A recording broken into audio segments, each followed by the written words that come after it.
Hello. It's good to see you. I give up. I I'm so bummed right now. The sound alerts, I thought I had fixed it after the last stream. And apparently not, because it says I am offline. Clearly, that is not true, because I am online. I don't know. Anyway, it's good to see you guys.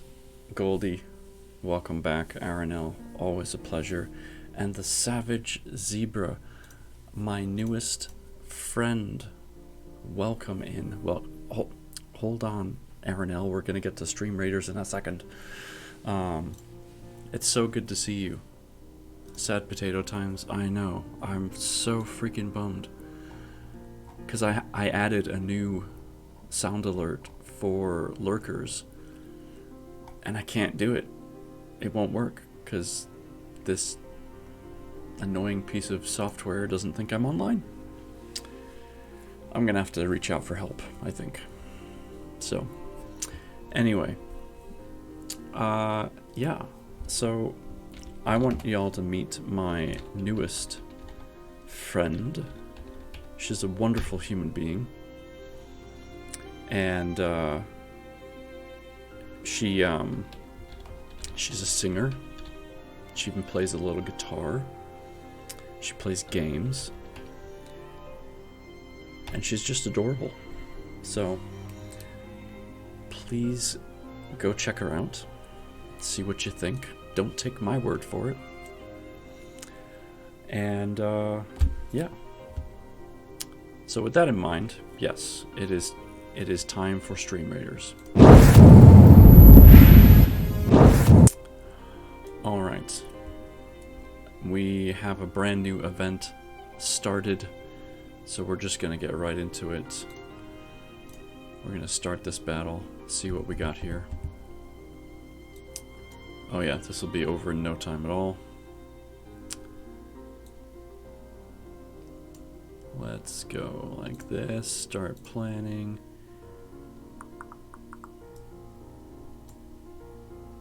Piece of cake. There you go.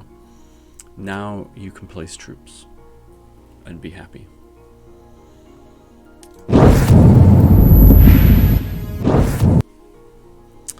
Okay, so we have about 60 pages left in our book. Not too far to go. And on Sunday, we're going to be starting, and I'm very much looking forward to this. The author is here in chat with us, 74 Goldie, and we're going to start his book on Sunday, The Bubonic Reorder. I'm very much intrigued. I look forward to getting into it. I have not read ahead. I have no idea what's going to happen.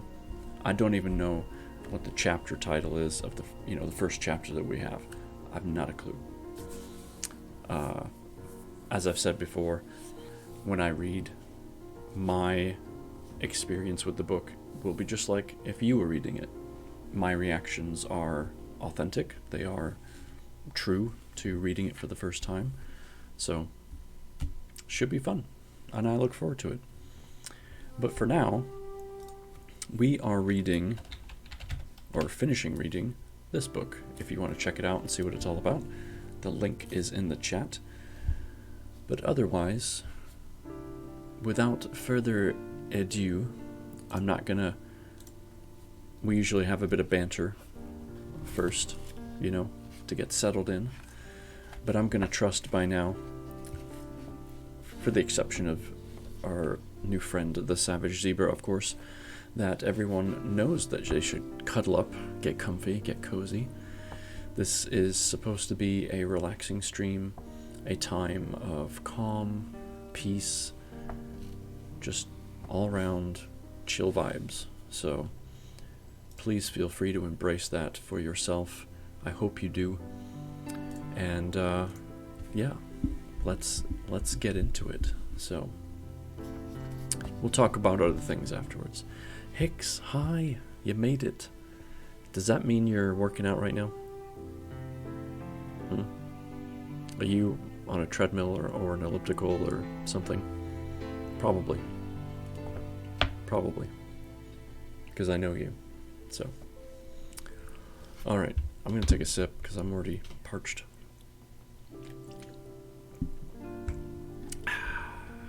Yep, of course. Alright.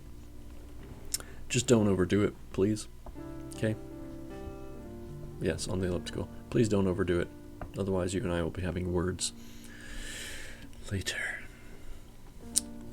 Alright. Savage has her popcorn. She is ready to go.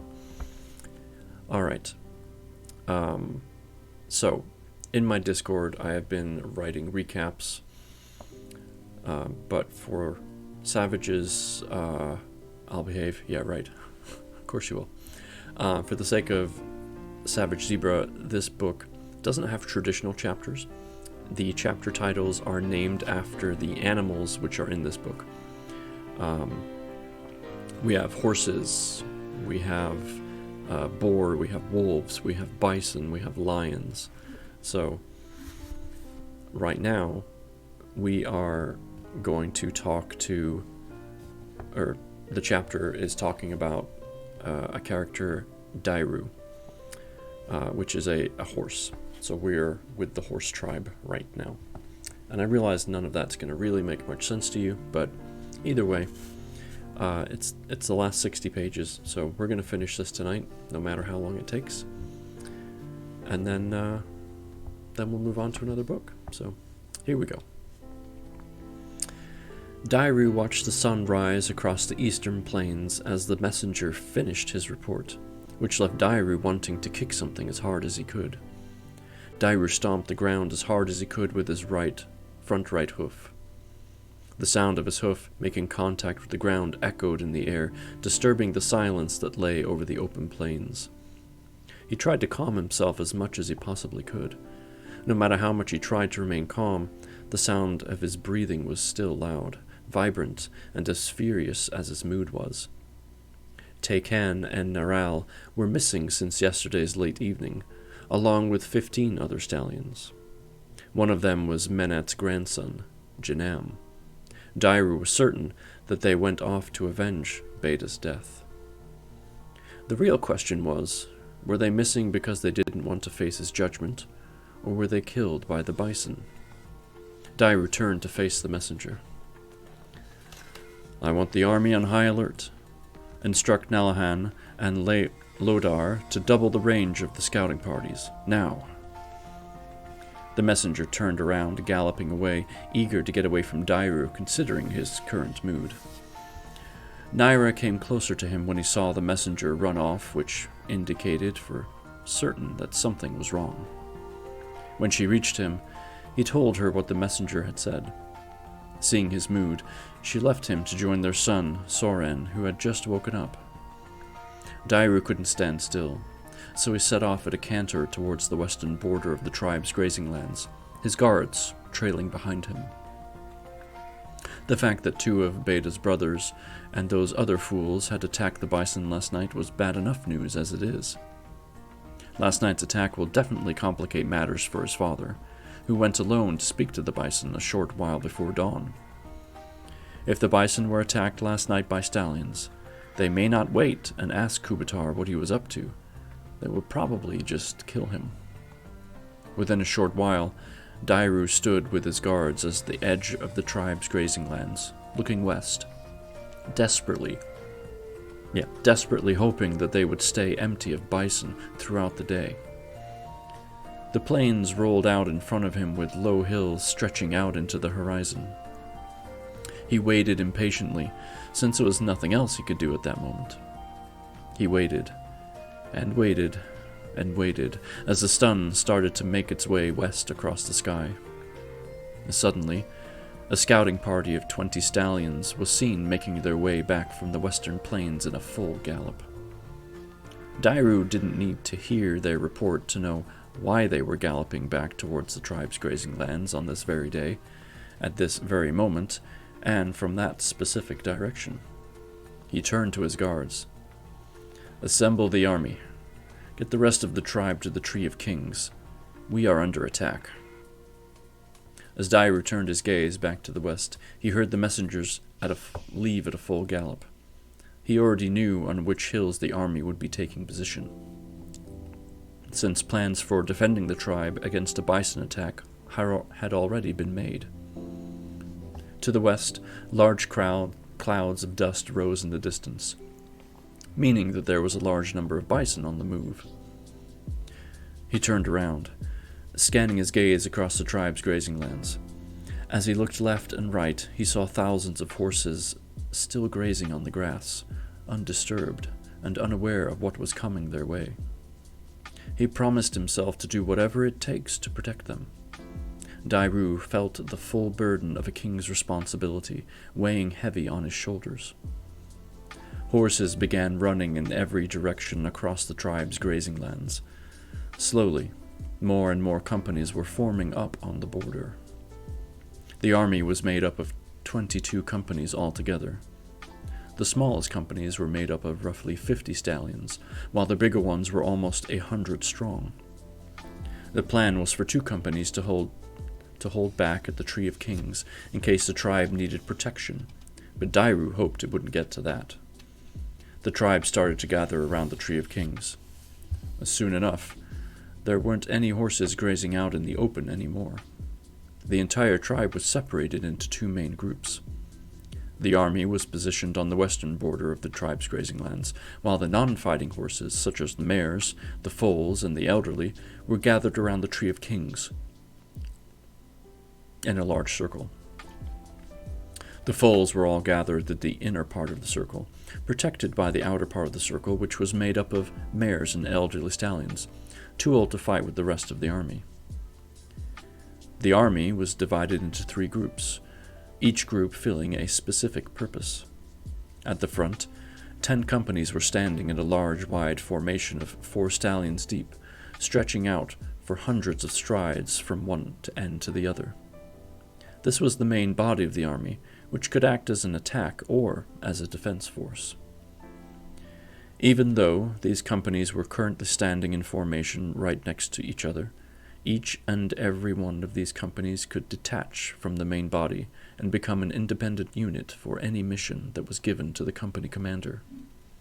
In that case, the rest of the companies in the wide formation would immediately close ranks to fill in the gap left by the company that detached from the main body.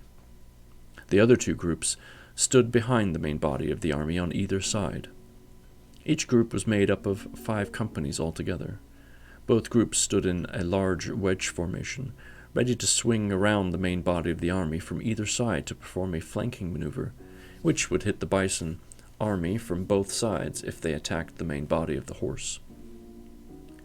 All of these companies have trained countless times to react quickly to any change in their formation, ready to carry out any mission that was passed down to them by messengers from Dairu or Nahalon, the army's general. Behind the army, there was a hill that stood slightly taller than the others, which provided a good vantage point. Dairu made his way over there as fast as he could. When he got there, Lodar and Nahalon were already there, along with 1 messenger from each company. Standing in a wide half-circle facing west, waiting for orders that they would relay to their company commanders if and when necessary. Menat was there too. Dairu was more than happy for his presence. They all stood in silence, waiting for the bison army to appear. The tension in the air was felt by every horse in the army. Looking back at the mares and the foals surrounding the Tree of Kings, Dairu saw tension there as well. Clouds of dust could be seen coming closer, growing bigger and thicker as the clouds moved closer. Slowly, bison forms started to become visible up ahead, stretching out for hundreds of strides. As they kept on moving forward, 13th, hello sir, welcome in. As they kept on moving forward, Dairu could see that there was at least 1,500, but he didn't think that there were more than 2,000.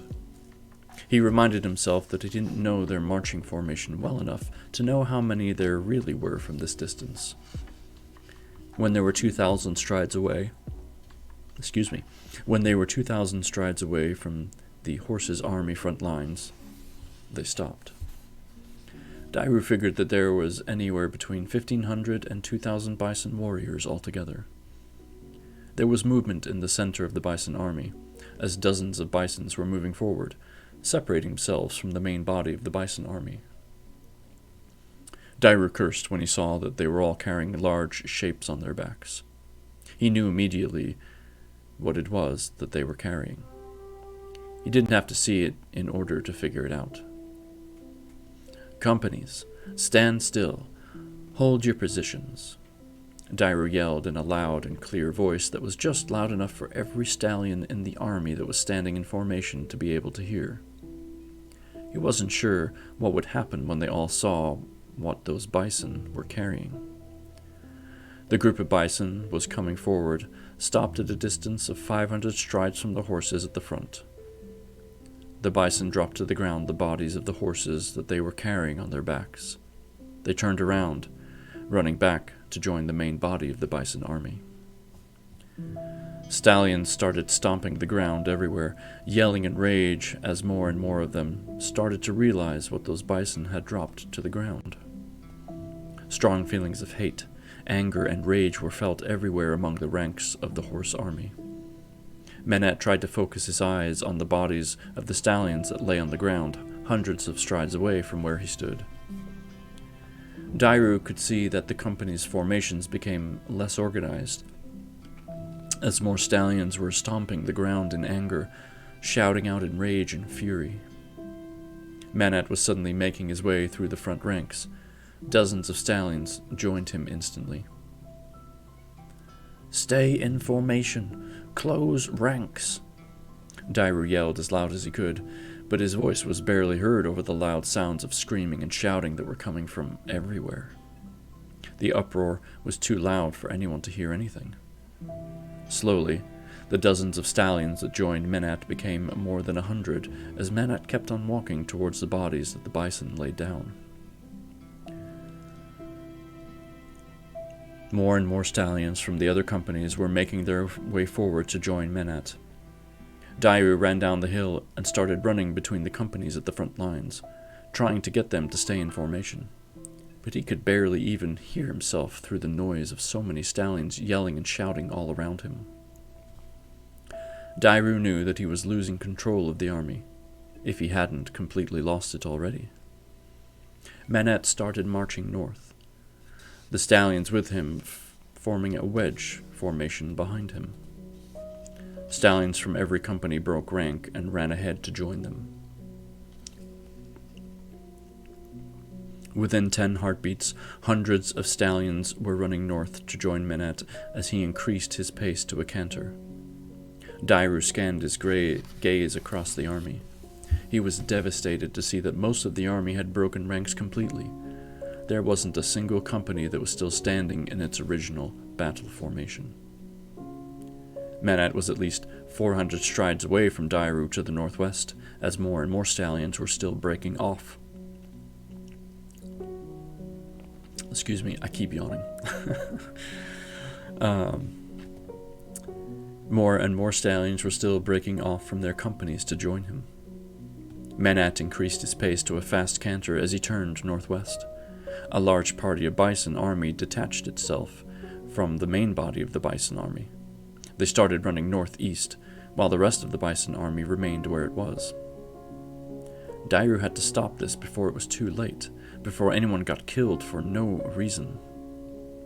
He ran northwest at a full gallop, hoping to be able to reach Menat before the two forces clashed. Seeing Dairu run northwest in a full gallop caused the rest of the army to follow Dairu. There I go again. All that oxygen. They were quickly forming a large wedge formation behind him. The main body of the bison army started moving northeast in a large square formation, positioning themselves right in the middle of Dairu's path to the bison force that detached itself from the main body, who were positioned to the north of the main body of the bison army. The bison forces that were positioned to the north of the main body of the army surged forward, forming a large wedge formation as they increased their speed with every step, headed towards Menat's wedge, which was only 1,000 strides away. In response, Menat's wedge turned southwest, increasing their pace to a full gallop.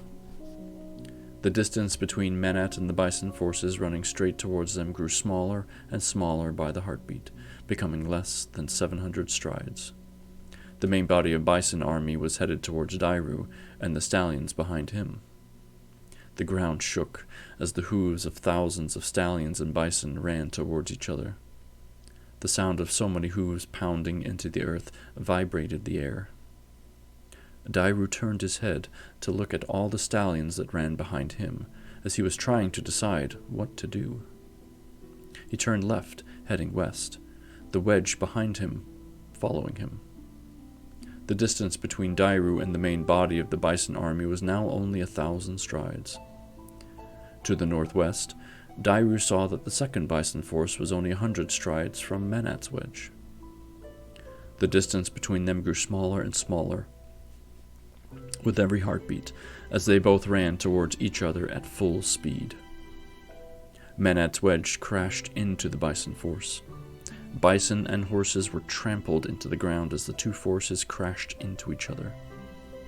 From a distance of only 800 strides away, Dairu could see dozens of horses being rammed into the ground by the heavy and sturdy bison, with fewer bison being taken down by the stallions, who were clearly at a disadvantage in a head-to-head clash.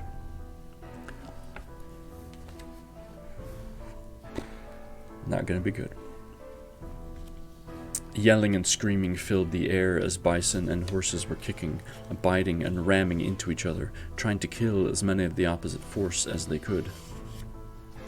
The bison wedge formation was mostly still intact, while Menat's wedge was completely broken, many horses being run into the ground by the sturdy bison warriors.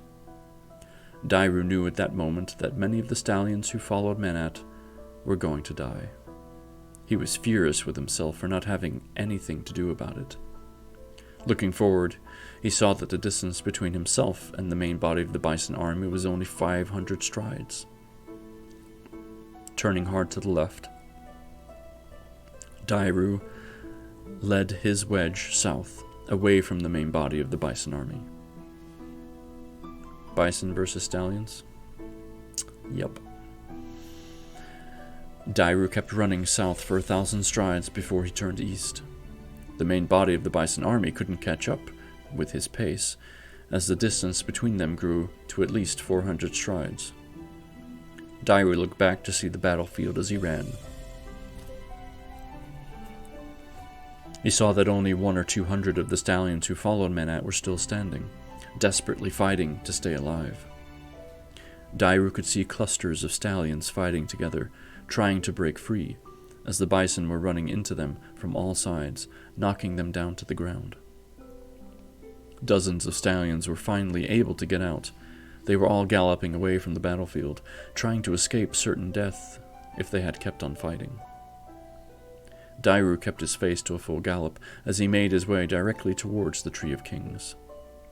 All he could think about was protecting the mares and the foals.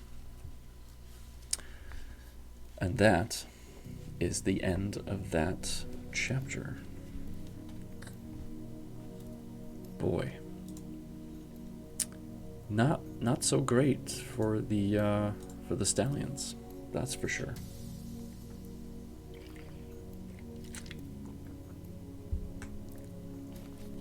Very unfortunate indeed. They let their emotions get the better of them, which is sad. Alright. I hope you guys are doing well. Hope you're comfy and settled in. I know I am. And I'm very glad you're here. If you are Goodbye Horses, I'm crying over you.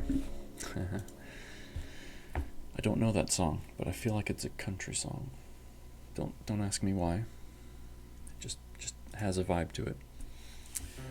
If you are curious about what's happened previously and want a quick synopsis, you can... Hey there, Spider-Man Revealed, that's me. Welcome in, Bubble, good to see you. Feel free to check out my Discord. You can see a reading recap of what we have read thus far.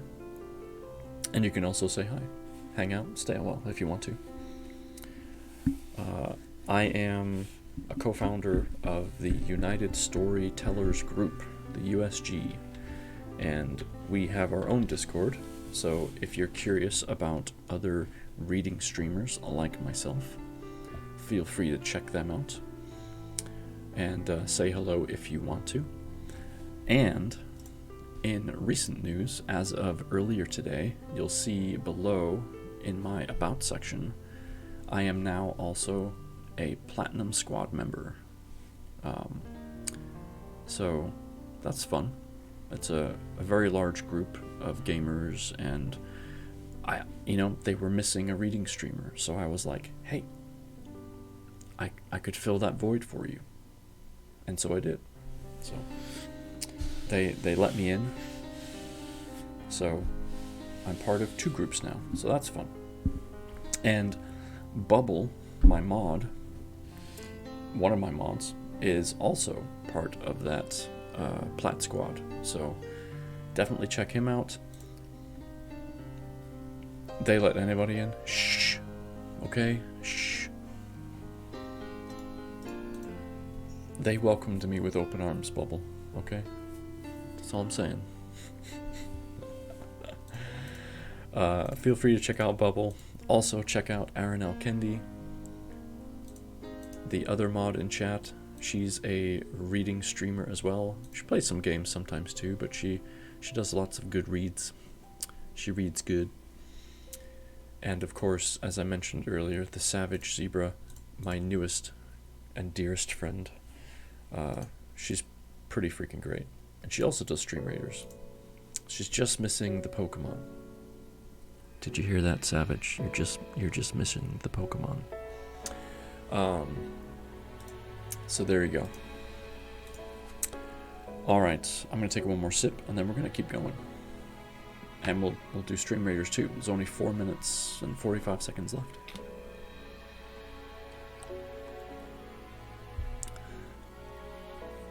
You just switched to your computer. Fantastic. I need Pokemon. I got it. Okay. I'm glad you got the hint. Okay. Alright.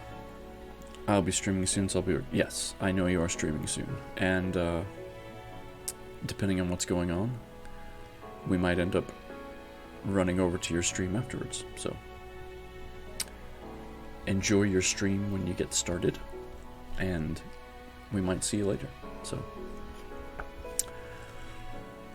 alright. So, our next chapter is titled Gira. And Gira is from our, if you remember, from the wolf pack, or the wolves side of things. So, and she's not the nice one. She was the one that was telling everybody they couldn't go out and hunt, and that's why families were starving and, dying slowly. By the way, Atkinson, you'll need to enable your Discord for streamer mode so you get the live roll and shout out when you go live. Oh, you mean in Plat? Oh, okay. Right. I think I know what you're saying now. I might have to have you show me where to do that, because I'm not sure. It's not in the identify your role, is it? I'm not sure. Anyway. Yeah, please DM me. That'd be great. Alright, so we're with the wolves. We're with Gira. And here we go. Gira sat on the ground, resting her back against the wall of her cave. She was chewing on a large deer bone as she listened to Rafa's report. She always liked how the white bone stood out against the black fur of her paws. Black for predator, white for the bone of a prey animal. Nadana and Ranan are dead, along with 4 other wolves who joined them, and so are the 10 wolves we sent after them. Turns out we should have sent more than we did. Farrar has rallied at least a few dozen wolves to his side by now. We saw tracks of dozens of wolves heading south into the open plains. There are definitely more than 20, but I think there are less than 40. I would have advised on putting together a hunting party of a few dozen of our fastest wolves to track them down and kill them, if we didn't have the meeting tonight. Gira thought about what would have happened if she would have gone herself to fight Ranan. She hated being reminded of how good of a fighter he had been. His speed, his strength, and his cunning mind would have left her at a disadvantage. If that wouldn't have made her lose the fight, it would have been her fear of him. He was the one who taught her how to hunt, fight, and think like a warrior. Ranan was the one who taught her how to harness her mental and emotional strength to become the dangerous wolf she grew into later on. The truth was that she thought she would be more relieved by his death than she was. He was the only wolf in the pack who posed a real threat to her position. Gira studied Rafa, who was big, brown, and intimidating. He was far from intelligent, which is why she made him her second in command. He was good at following simple orders and keeping the other wolves in line. She toyed with the idea of telling him how stupid he was. She just didn't have the energy at this very moment to deal with his stupid response. "Have the stars begun to appear in the sky?" Gira asked. "No, Gira, but they will appear very soon. The sun has just set." Gira nodded. "Call me when you see at least 20 stars, Rafa. You did well today, as you always do." Rafa looked especially satisfied with himself for getting a compliment from her. She reminded herself not to give him too many compliments in the next few days. Too many compliments or expressions of satisfaction made her followers soft. She wanted them to constantly want to please her more and more at any given moment. The only way for them to feel that way was if she didn't compliment them too often. Alright, I'm going to pause quick so we can do our stream raiders.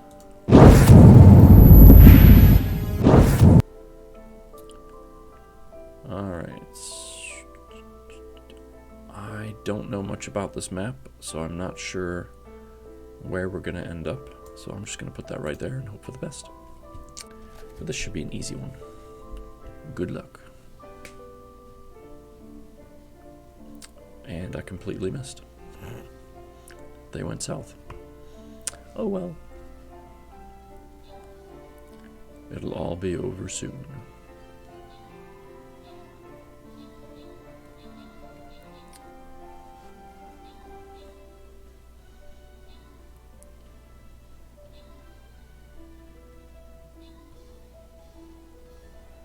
And there it is. Good job. Aranel gets the gold. Well done. I'm gonna get some gold too. I do love some gold. Gold pays for stuff. Alright. So for this one, let's get some tanks in there. Followed by some archers,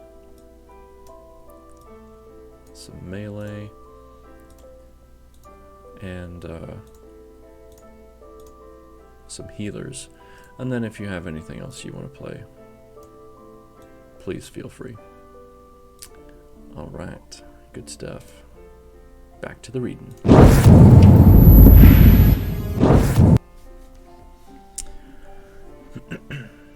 Gira felt that she was growing softer lately, which started to concern her more and more every day.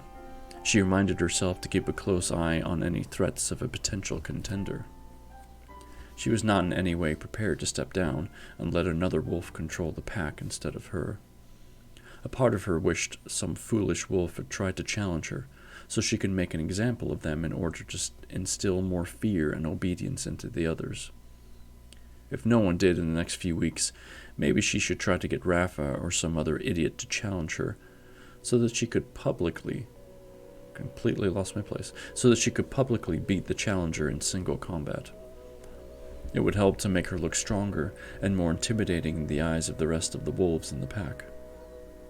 Rafa entered the cave, making his way towards her.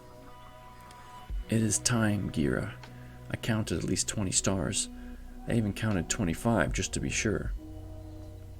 Gira got up as she threw the bone she was chewing on to the side. She made her way towards the cave's entrance, with Rafa beside her. As they left her cave, a large group of wolves stood outside in a silent salute. She recognized most of the faces in the crowd, but some were not yet familiar to her, meaning that they were the most recent addition to her group of followers. Among those who followed her, some were part of the same family, but there were some who joined her all alone, without any of their family members joining with them. There were 2 reasons for so many wolves to stand out here and let themselves be seen as she walked by. The first reason was to maintain her gain her favor, but she knew that most of them were standing here because of the second reason. They were reminding her that they were waiting to be fed, which was the main reason that they followed her in the first place. I mean, that's a pretty good reason, I'd say. Eating was surviving, which was what she really offered her followers.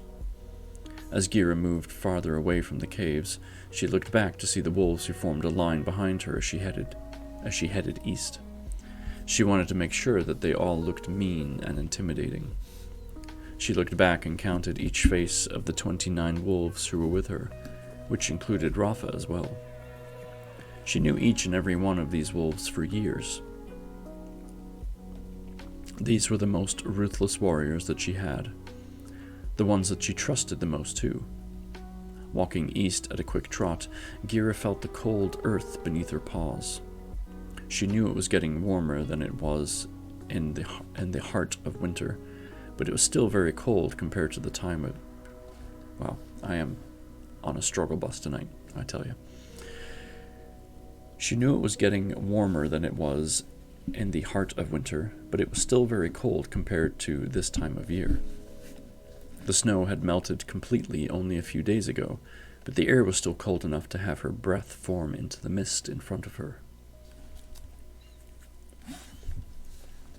After covering 2,000 strides, she turned north. She kept going for another 3,000 strides until they reached a large clearing in the forest. The clearing was 100 strides long and about 50 strides wide. It was one of the most hidden and one of the least known clearings in the forest, which was why they came here tonight.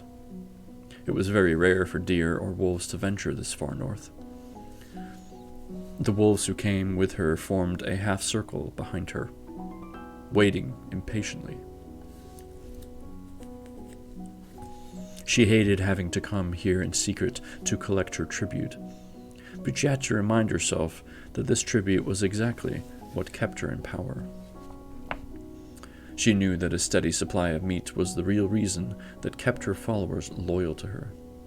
It also helped to keep her followers healthy and strong, to be able to fight for her when the occasion called for it.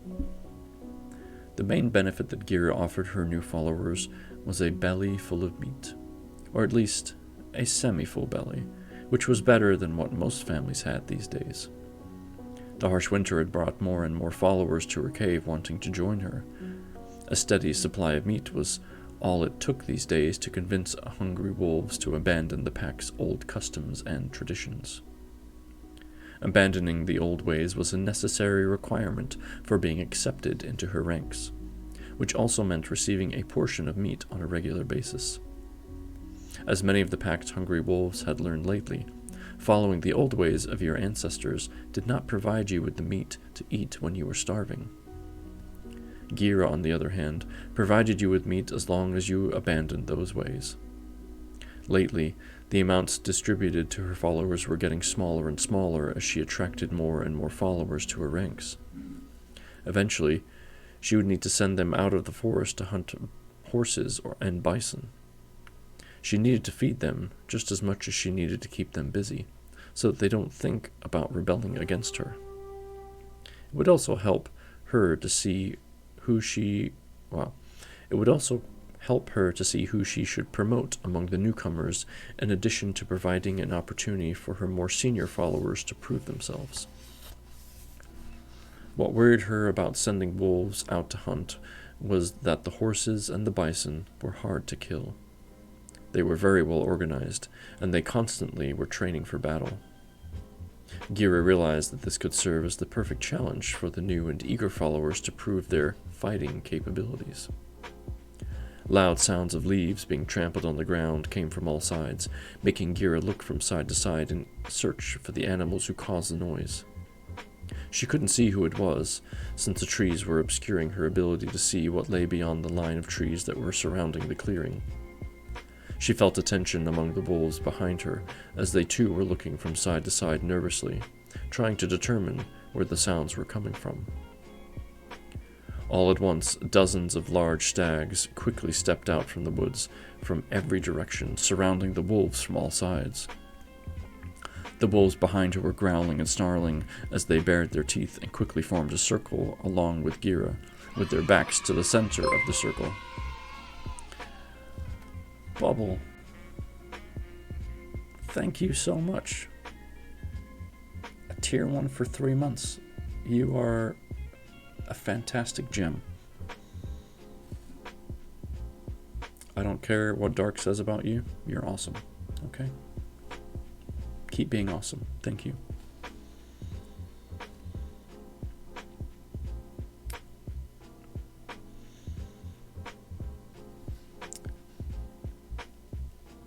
Nah, I just want to throw you some money. Do you want me to take my shirt off? I mean, I'm not going to, but you can say yes if you want. That's fine. With their backs to the center of the circle, facing dozens of stags that were surrounding them. A distance of only 20 strides now separated between the stags and the wolves. Can you please? No, sir. Just get your mind out of the gutter, okay? I'm going to take your sword away. A large stag stepped forward from the circle, positioning himself right in front of Gira, with only 15 strides separating between them. What is this rustic? Spider-Man striptease? It's, you know what? I almost said Easter. Halloween is done, okay? Halloween is over. I gotta start thinking about Thanksgiving and Christmas. Axion, what's up? Welcome in.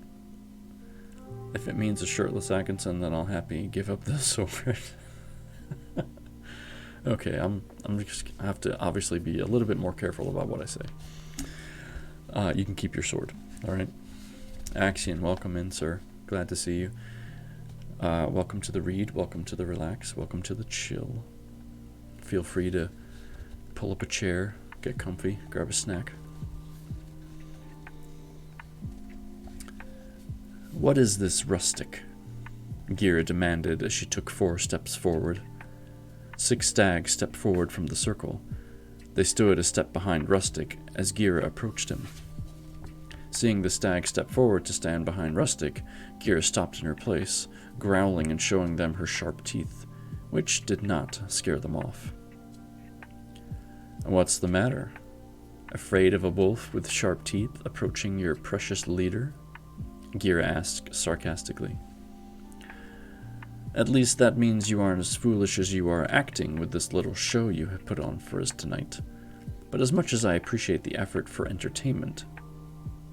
Gira stopped talking, as she stepped closer, which caused the stags behind Rustic to move forward, positioning themselves between Gira and Rustic.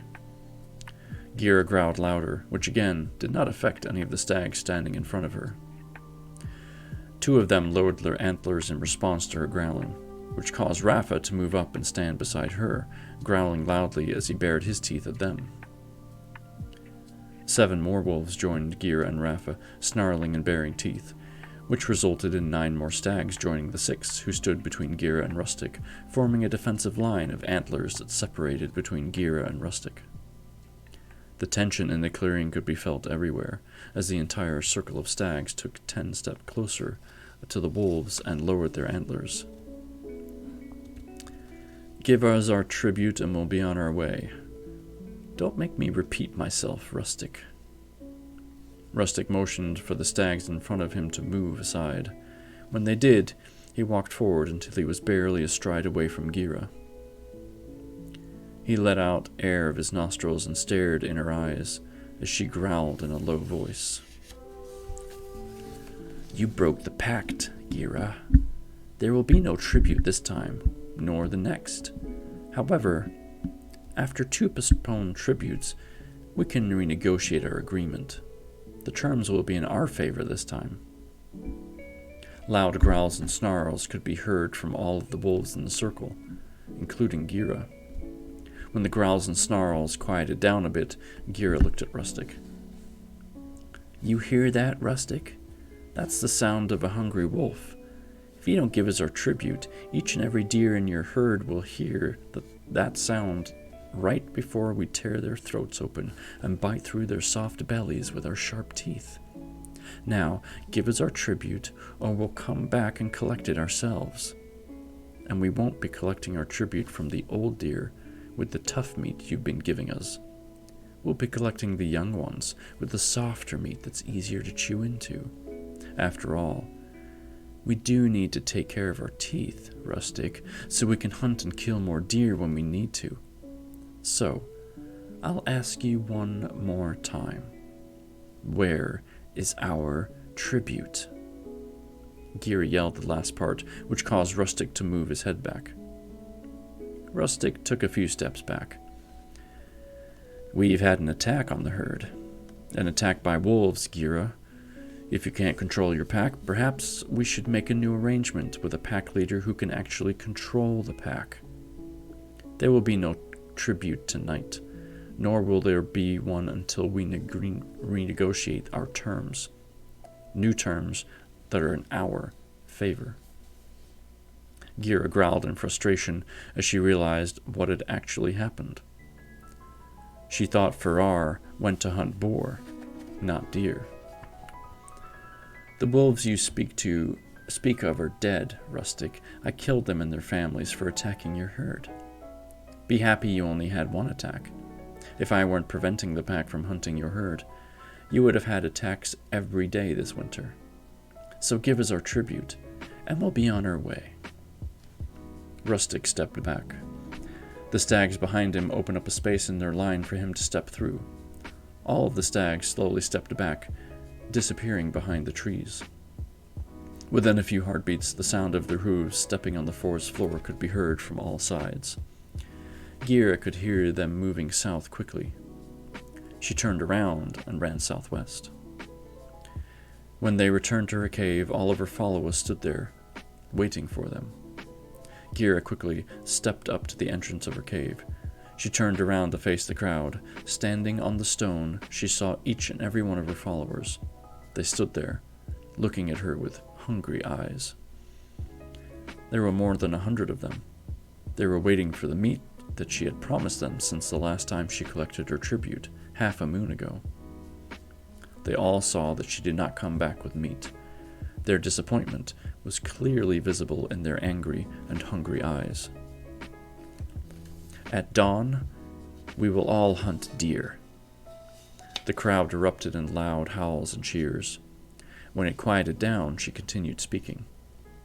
"I want you all to spread the word among the whole pack, and I mean each and every wolf in the forest who can fight, bite, and kill a deer. Come dawn, we will hunt as a pack. We will return from the hunt with so much deer meat that we will forget how hungry we were this winter. Tomorrow, each and every one of you will have their bellies so full of deer that you'll barely able to walk." The wolves facing her cheered and howled so loud that she couldn't continue speaking. When they quieted down, she continued addressing the crowd. Now, go rest, and be ready at dawn. The days of hunger and small pieces of meat are over. Tomorrow is a new day, a red day, a day of deer meat filled your mouths with your bellies. The wolves facing her cheered and howled as Gira stepped into her cave, but even she knew that simple truth behind all of their cheering and howling. If they didn't all eat their fill tomorrow, they would no longer be cheering for her. They would be reacting towards her in an entirely different way. She could not let that happen, because her life depended on it. And that's the end of the chapter. OMG and deer.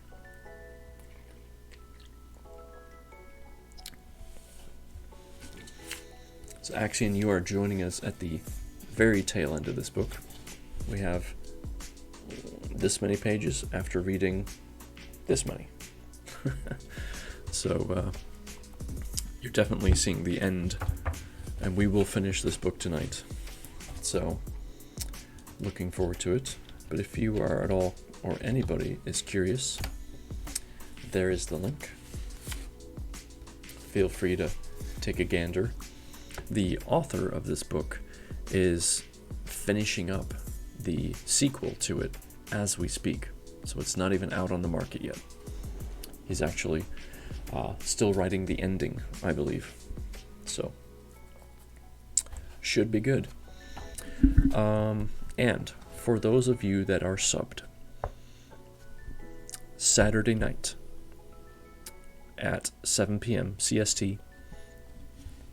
I don't have the book in here, but we will be doing a subs-only read in Discord, and we will be reading Ready Player One. So just write the end. Yeah, simple as that, right? So if you are interested, if you are subbed and you want to be part of that, just get in my Discord. If you're not in Discord and you need a link, it's just !Discord. That will get you there. And yeah, should be good. So 7 p.m. Saturday, we will be reading Ready Player One. All right. Let's see, we have 11 minutes left on Stream Readers.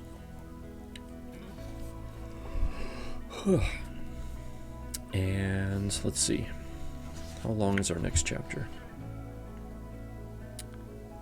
Oh, it's not that long. It's only like 9 pages. So we'll read this next chapter and then probably do our battle, and then we'll keep going. The next chapter is called Rustic, which, as we now know, is the name of the deer that showed up. So, no yawning, seriously. Shut your face, Hicks, okay? I'm tired. It's been a long day.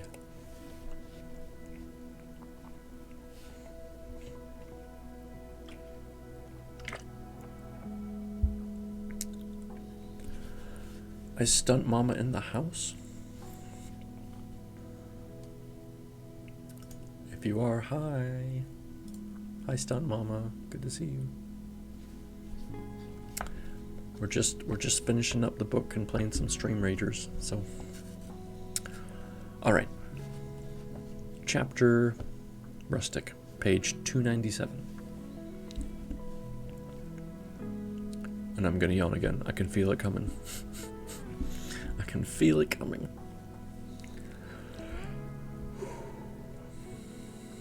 Yep, there it is. Gosh, that was a big one. I do apologize, sincerely. All right. Rustic made his way to the council's meeting place after a long conversation with Kalam, the captain of the guards. Kalam wanted to have all the families of the herd grouped together in one place, starting from tonight, so that the herd would be easier to defend against the wolves when they came. I just did the hydrate.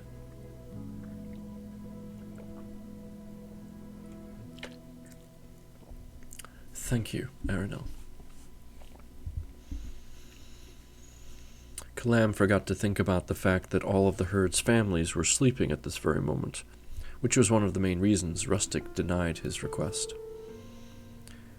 He was not going to wake up the herd, spreading panic and fear in the middle of the night. Not to mention that moving everyone now into one area would cause lots of confusion and aggravation while providing little to no benefit. Rustic thought about Kalam's argument that if the herd's families were all in one place, then the guards would be able to provide the proper protection for the herd, which was not possible under the current situation, where families were spread out over a distance of over 1,000 strides from east to west. Kalam argued that the messengers would never be able to give him a full report of what was happening when the wolves attacked. Kalam noted that all it took was a single attack of one hunting party of any of the herd's families to attract most of the guards to that specific location, adding vulnerability to the other families who would be left unprotected. My eye is irritated all of a sudden. Jeepers. Okay. Kalam wanted to be able to react immediately to an attack on the herd, while being able to accurately assess the situation with his own eyes and ears in order to allocate the right number of guards to eliminate the threat accordingly. Kalam felt that since the size and the number of the hunting parties would be larger than they had ever experienced, they needed to plan for the worst, because the worst was coming, whether they liked it or not. Okay, I'm sorry. My eye is really irritated, so I'm just gonna do a quick be right back so I can wash it out.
Okay, thank you. Sorry about that. That was really weird.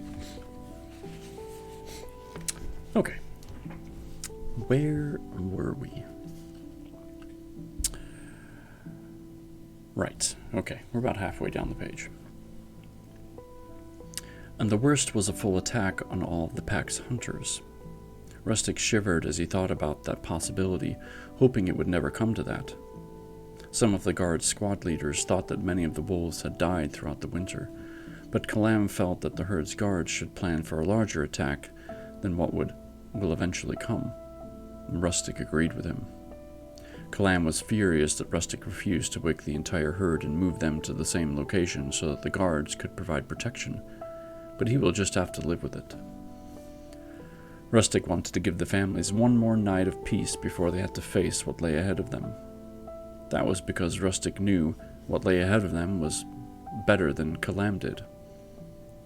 What lay ahead was a constant fear of being hunted and eaten by predators. Rustic hoped that his delay would not lead to any casualties among the herd, but he honestly did not feel that Gira would attack tonight. Kalam was forgetting that Rustic knew Gira far better than Kalam ever will. Gira was the kind of animal that always avoided conflict if she could get her way through instilling fear by intimidation and threats. However, Rustic had no doubt in his mind that the inevitable would eventually come. Hungry, ruthless, fierce, and deadly hunters would be coming here very soon. They will be coming in search of as much deer meat as they can possibly kill. Rustic knew that the 2 years of peace and the truths Bagheera had provided had made the herd's younglings more soft and naive than the herd's younglings had ever been. The price of safety and peace was inevitably a lack of preparation for fighting off life-threatening predators that saw each and every deer in the herd as a piece of meat. These predators were back now, more dangerous than they had ever been before. Kalam stopped arguing after Rustic agreed that they would double the number of scouts and guards effective immediately, while informing each and every family in the herd that they should keep a watch out for wolves. Unfortunately, none of the families in the herd needed a reminder of the fact after last night's wolf attack. When Rustic reached the council's meeting place, the sounds of conversation and argument fell silent. All eyes were focused on him as the council waited to hear him speak. The Council of Elders' traditional meeting place was in a large clearing that stood right in the middle of the herd's grazing area. Rustic had always liked that, since it reminded them of who surrounded them. It also helped some of them remember why they were on the council, and who the council served and cared for. He took his place in the circle of the Council of Elders, taking a deep breath. The council wanted to hear him speak before presenting their arguments and their opinions, since he was the one who spoke with Gira. Rustic was not the head of the council, since everyone was equal among the Council of Elders, which was made up of 10 deer that were all chosen by the herd itself. Whenever a council member died or became too old to be part of the council, the herd would vote on who would replace them. The distribution between stags and does was always equal in the council, 5 stags and 5 does, as it always has been. Rustic had always appreciated gender equality in the council. It was a far better council when the genders were equally presented. Otherwise, matters that apply mostly to does would have never become a topic for their discussions, which often resulted in council decisions and laws. Most importantly, the feminine way of thinking and maternal values that the does presented here would have never been a part of the council's discussions or decisions. Gender equality was, after all, what allowed for his agreement with... Don't look now, Atkinson. But you have someone new following you. Well, hello, iBlue Wave. Thank you for that follow. Welcome in. And why was that not at the top? Oh, I guess it was, but... Alright, never mind. Where was I? Right, top of the page. Each and every one of the 5 does in the council voted in favor of the arrangement. Once he cast in his vote as well, the decision was final. All it took was a majority of 6 over 4 to determine any vote. The council's doe members saw the protection of the tribe's families and the well-being of the herd's younglings as the most important thing for the herd's future. Rustic mainly just wanted to avoid constantly having to protect the herd from predators. He also wanted to know how many deer would be killed to feed the wolves, to be able to choose the older ones as tribute, as opposed to fearing the death of the younger ones, who couldn't run away from the wolves to fight them off like the older ones could. After all, Rustic was captain of the guards before he became a council member. His arrangement with Gira meant that the council would be able to control the number of deer that will die in order to satisfy the wolves' endless hunger for deer meat by being able to sacrifice the old ones who were close to dying of old age anyways, while preserving the younger generations, which enabled the herd to prosper and grow. It was an argument that was hard to defeat when Rustic represented it that way to the council. In the last 2 years, the herd grew from almost 300 deer in total to more than 500, which was the largest growth spurt the herd had ever seen. The herd had never had such a large number of younglings as they had now. More than 300 of the herd's deer were fawns and younglings, not yet fully mature. When deer did not concern themselves with keeping A watch for the predators lurking behind the trees, the families in the herd lived a happy and peaceful life, which allowed for them to multiply in large numbers than ever before. Alright, our battle is ready, so I will pause my reading right there towards the top of the page, and let's go do some Stream Raiders.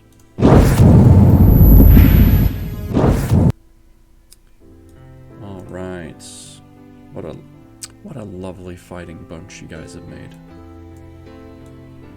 Let's just do a quick old curse right there, and good luck.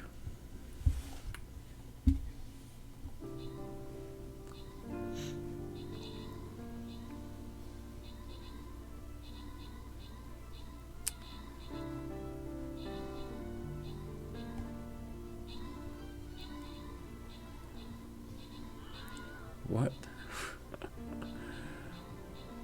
Is that who I think it is, the 13th? All I keep thinking in my head is Bonholio and your Conholio.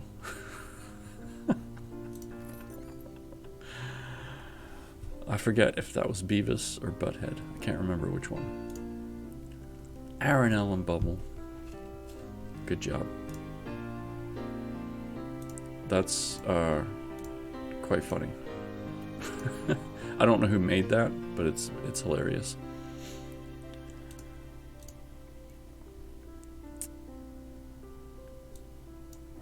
This one should be fun.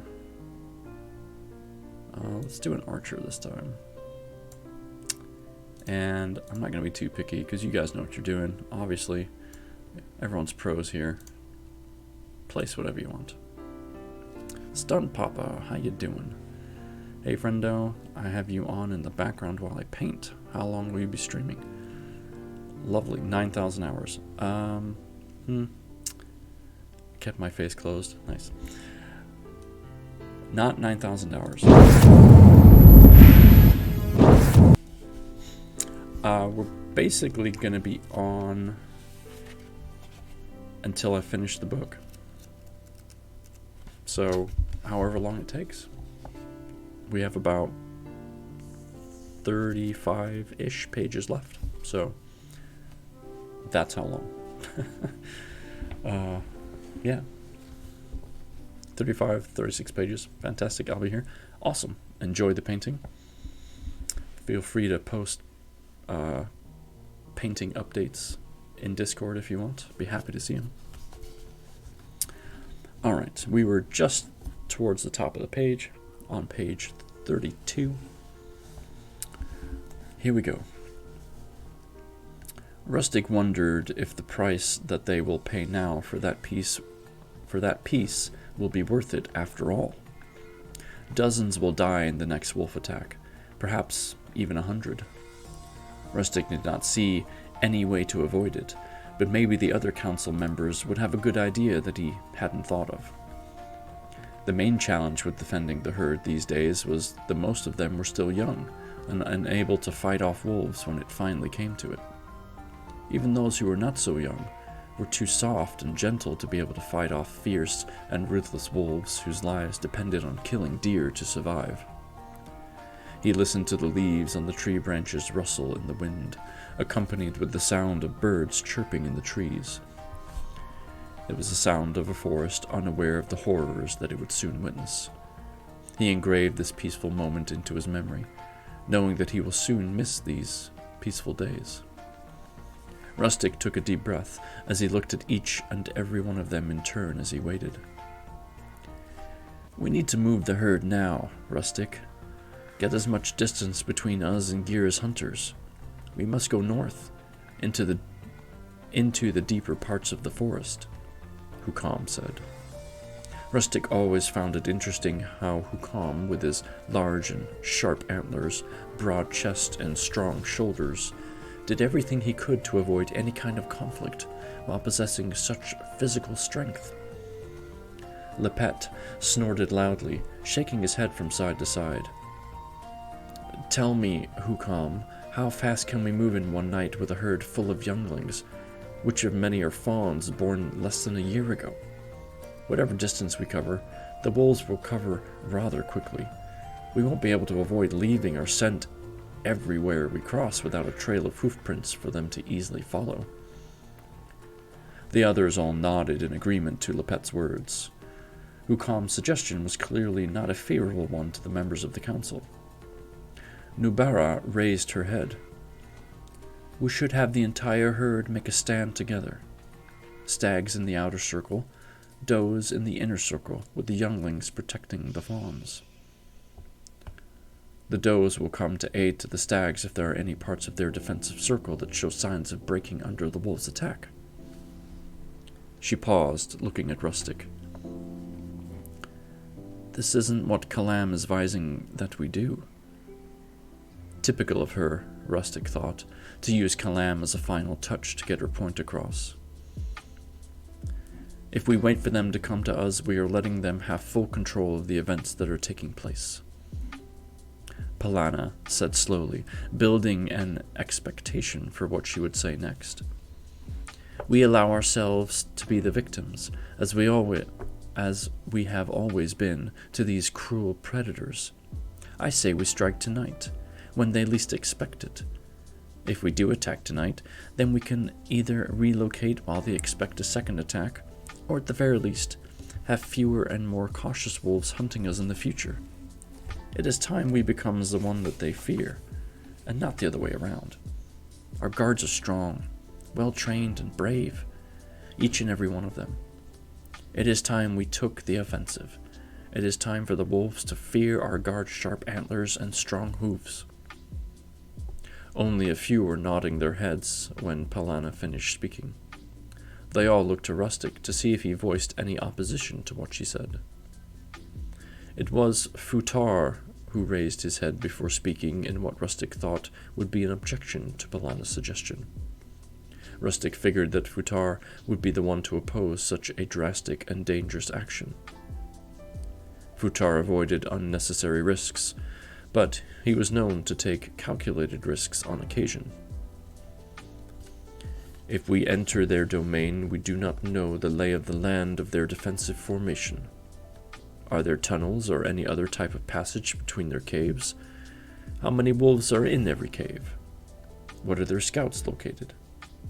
If we attack them by surprise, we will probably be walking into an ambush that we created for them.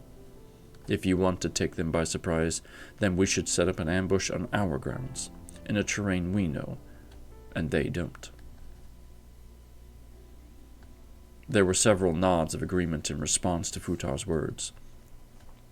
"We should think about how many deer will die in every scenario. The option with the lowest number should be our correct course of action," Hukam said. "There is no way of knowing how many will die, Hukam, but there will most definitely be many dead deer within the next few days. We cannot avoid it."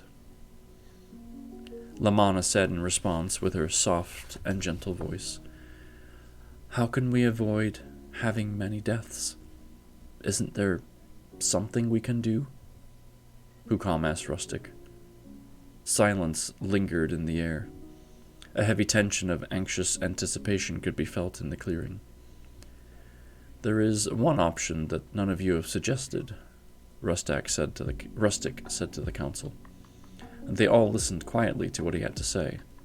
When he was done explaining his plan, they were all nodding in agreement. And that is the end of the Rustic chapter. What will they do? I don't know. Maybe we'll find out. Maybe we won't.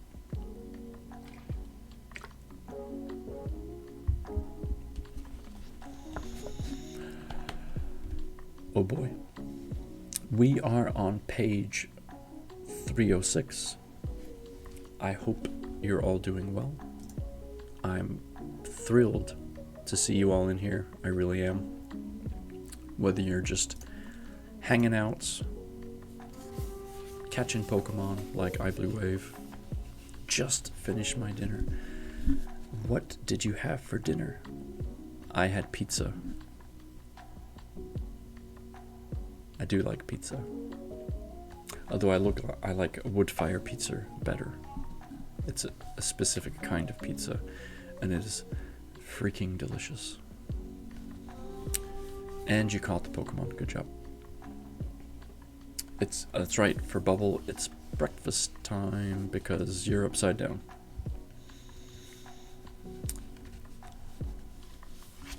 From Australia. G'day.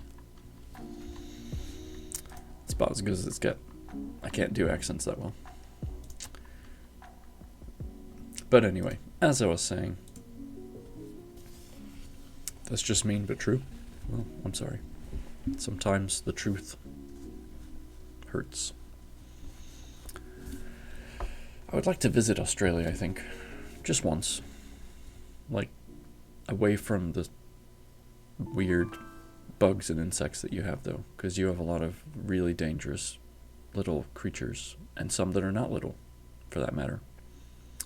I would like to visit an area where they're less frequent. If that's even possible. I have no idea. Anyway.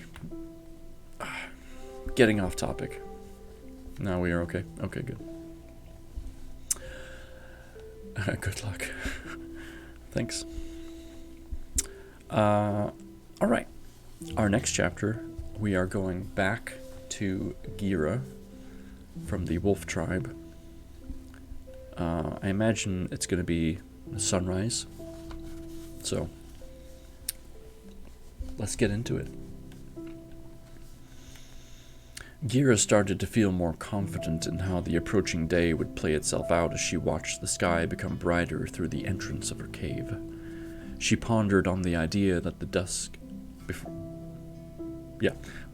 She pondered on the idea that the dusk before the dawn was in essence the moment of uncertainty before the color of the sky transitioned from the dark colors of the night into the bright colors of the day. It was a perfect example of how today's hunt will put an end to her stable and certain supply of deer meat that she provided to her followers in exchange for obedience and complete loyalty. Starting from today, there will be no more communication or agreements with Rustic for tribute in exchange for the promise of her preventing hunting parties from hunting deer. After today, things will go back to what they have always been. Wolves will hunt deer, and the deer will fight back and try to stop them. Gira hated the uncertainty of such a life, the life of a predator, never knowing if you will survive the hunt, not knowing if you will succeed and get out to eat today. She felt more tired than she usually did, since she wasn't able to get much sleep. The weight of the balance hanging in the air was too great for Gira to be able to relax and fall asleep. She needed the pack to eat so much today that they forgot the fact that she came back with nothing to feed them when they were on the brink of starvation. She needed them to forget how many of their sons, daughters, brothers, sisters, mothers, fathers, and friends died from hunger because she wouldn't let them hunt. The agreement she had with Rustic provided her with a steady supply of deer meat that kept her followers in line, while enabling her to recruit even more followers to her ranks. She had spent so much time managing her followers and recruiting new ones that she had no time for working on her hunting strategy and tactics, not to mention implementing those strategies and tactics in a real hunt. It had been 2 years since she'd had to actually hunt in order to bring back deer meat with her. The agreement with Rustic had enabled her to build a large group of followers who were loyal to her and to her alone. On the other hand, the agreement with Rustic had also made her soft, as her hunting and fighting skills were slowly becoming a distant memory of time where she fought with a passionate rage for every little thing in her life. She felt soft and weak, which scared her in a way that she had never felt before. Her ferocity and killer instincts have slowly been replaced with the ability to manipulate, intimidate, and lie whenever she had to, which was quite often. It'd been 2 years since she'd actually sunk her teeth into a living animal that she was trying to escape from the fight, or fight her off in order to stay alive. Yeah, I can't say I'm a fan of deer meat either. But wolves are. cruel Gira, as some called her, was now afraid of those that she had been cruel towards. She dreaded the possible retribution that would come from those wolves who followed her, and the wolves who were hurt by her followers on her orders. The fact that she was so afraid scared her more than what was actually words. The fact that she was so afraid scared her more than what she was actually afraid of. She thought she was beyond such fears, especially from other wolves hurting her in revenge from what she did to them and to their loved ones. Rafa walked into her cave, making his way towards her. Some wolves have started to gather nearby, but they are only a few dozen. Gira nodded. Come and get me when they're all here. She needed a few moments to collect her strength. It would be better for them to wait on her than the other way around. She got up and walked deeper into her cave, hoping for some more time to regain her confidence and strengthen her mindset. Rafa entered her cave again. He stood at the entrance, waiting for instructions. I want you to send scouts ahead of us to the southeast, the east, and to the northeast so we don't walk into a trap. After you send the scouts, I want you to form everyone into a single file, ready to move out. He turned around and walked out to follow her orders. Gira waited till she heard the commotion outside turn into the sound of an organized group waiting to move out. Reluctantly, she got up and walked towards the cave's entrance. As she walked out of the cave, she saw each and every one of the wolves in a long column looking at her, with eager and hungry looks on their faces. They all looked impatient and angry, which was perfect for what she had planned for today. It looked like there was close to 200, which was more than what she had hoped for. Unfortunately, 1 out of 4 looked like they were a little older than a year. She figured it was better for those young wolves to join them today, since they could still fight and hunt, even if they were not so capable as the fully mature wolves. She wasn't sure if the rest of the pack would actually come today. She was happy to see that they did. After all, this was their only way of getting to eat. The deer might have been experienced, such a large hunting party attacking them all at once in the history of their herd. No one has ever tried to hunt so many deer all at once, as far as Gira knew about. A hunting party was usually made up of 1 or 2 squads of 5 to 10 wolves per squad. This allowed for the hunting party to bring down 1 or 2 deer while being able to still make it back to the pack's caves with their prey before a group of angry stags showed up. Rafa will be hunting beside her today, along with the other wolves who were with her last night. These were the only wolves in the pack whose fighting capabilities she truly trusted. She personally recruited and trained each and every one of them. They were also the ones in the pack who knew her arrangement with Rustic. She set out in a trot, headed east, with Rafa and the others behind her. The rest of the wolves in the pack fell in behind them in a long column, stretching out for hundreds of strides. The movement of such a large number of wolves made a low tapping sound that echoed through the trees.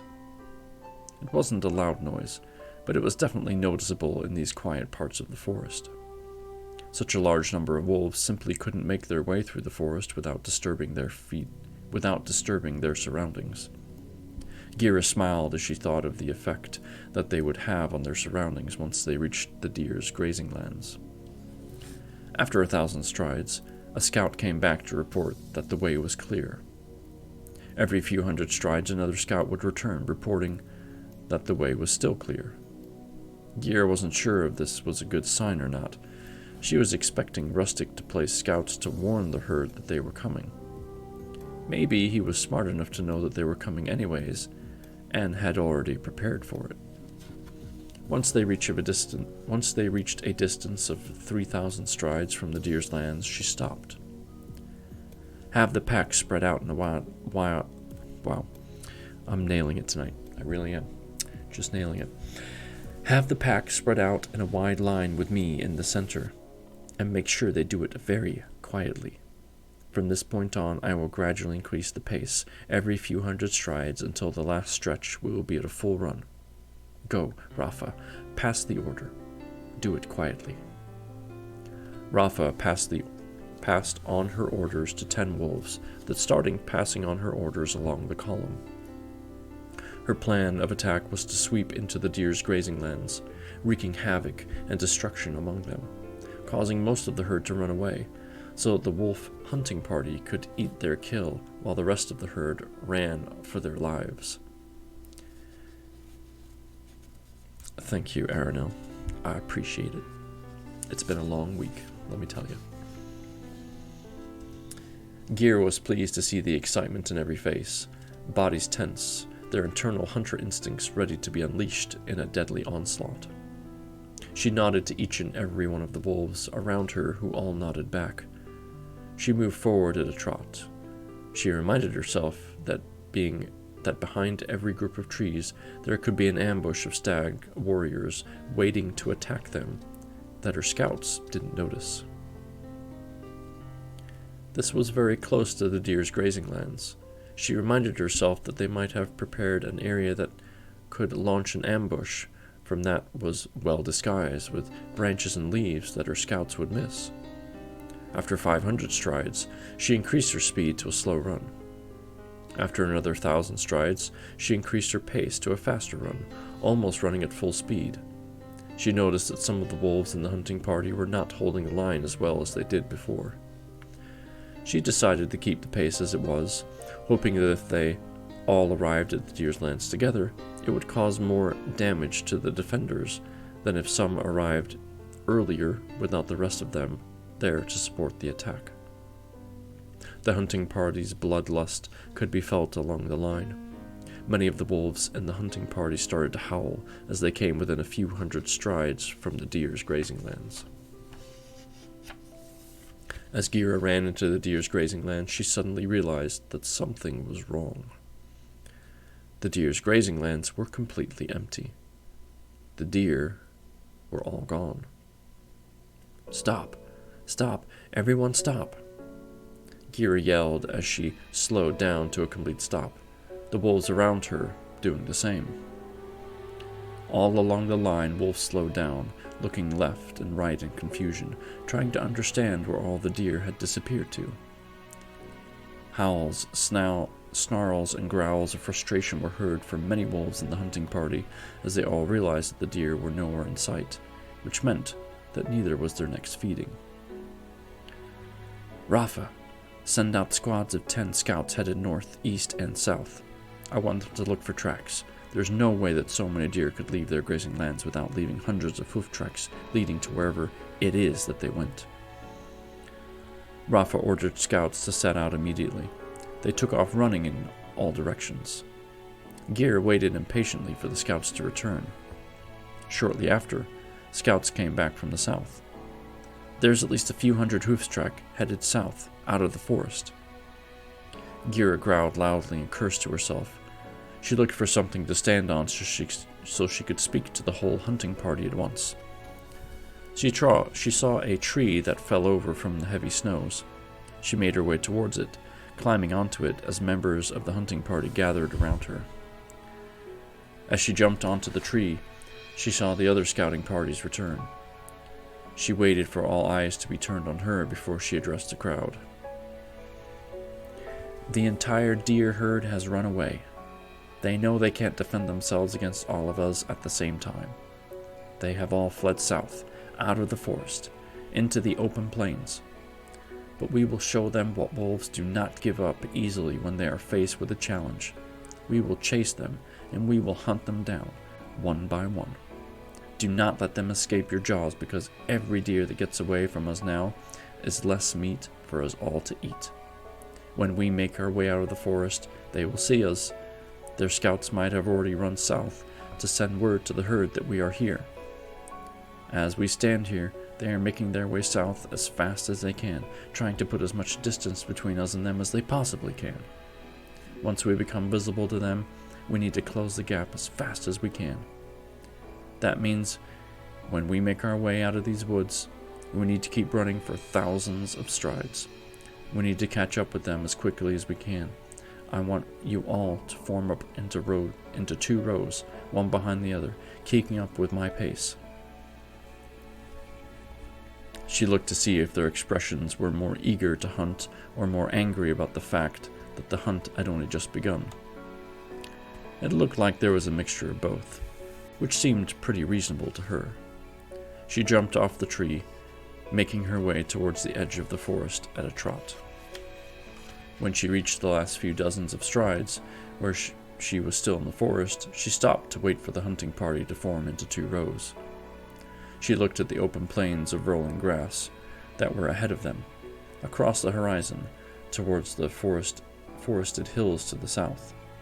She could see the deer herd moving south thousands of strides away, which meant they needed to move fast if they were to catch up with them before they reached those hills. If they could catch up with the deer out in the open plains, then attacking them would be much easier. If the deer made it even to the low hills, they would be able to set up a defensive position that would make it more challenging for the hunting party to attack. If they made it to the higher hills before they could catch up to them, then the hunting party might find themselves facing a line of large and angry stags charging down the hill with dangerously sharp antlers, lowered straight towards their heads. Gira growled loudly as she ran out of the forest with a snarl on her face. With her, close to 200 hungry and starving wolves raced southward to attack the deer herd. They needed to reach those deer if they wanted to stay alive, before they all starved to death. And that ends that little chapter.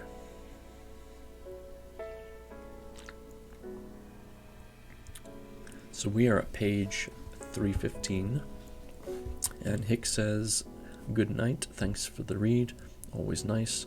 Hope the end of the week is better." Thank you, Hicks.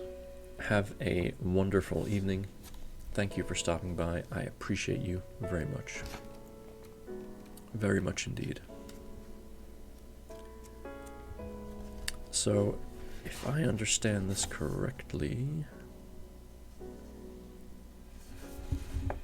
we only have 3 chapters left. Natu, then Rustic, and then Natu again. So finish it out. So just make sure I'm not going crazy here. Yeah.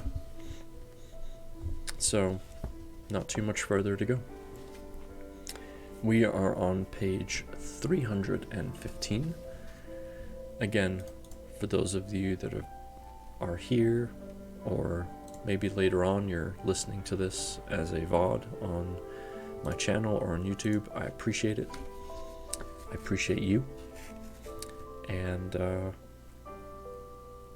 we have about 3 minutes left for Stream Raiders, so I'm just going to keep reading until we get to a ready battle, and then we'll do that, and then we'll just keep going. So, easy plan. Read, battle. Read, battle. So, alright. Here we go. As I said, this chapter is Natu. And as a reminder, I want to say Natu is the boars, which we haven't heard anything from the boars in quite a while. So, let's see what happens.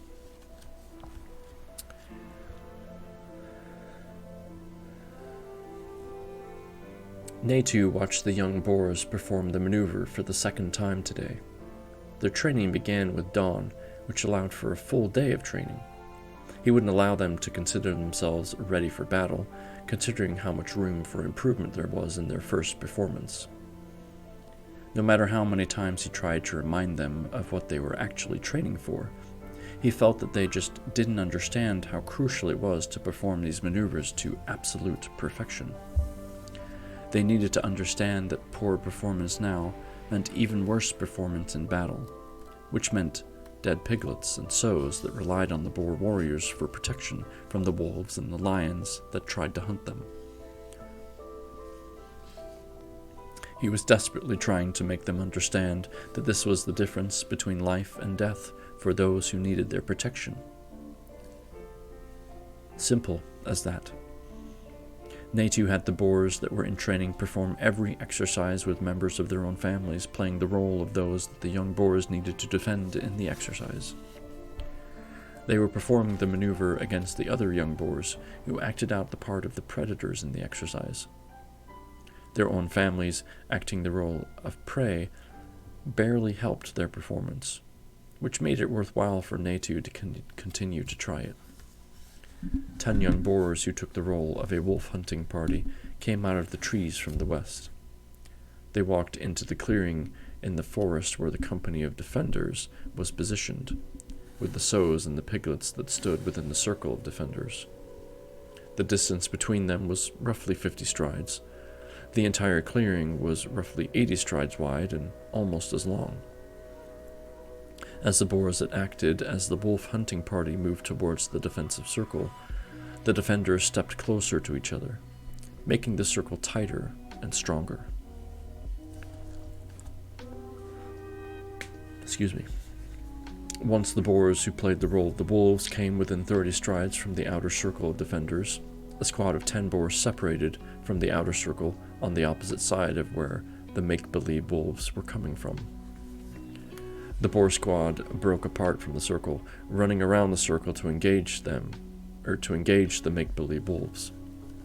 The boars who separated from the circle kept the same distance between each other as they had while they were in the circle. This way, when they engaged the make-believe wolves, they would not be able to escape the line of boars that would charge into them. The circle of defenders stepped back, closing the gaps in the circle in a few short and fast steps, which took less than 4 heartbeats. And we're at the top of the next page, so that's just as good a place as any as to pause this and do our own fighting in the Stream Raiders. Alright, what a fantastic looking group. So many people in here, that's awesome. They went down last time, so let's see if that happens again. Here we go. Good luck.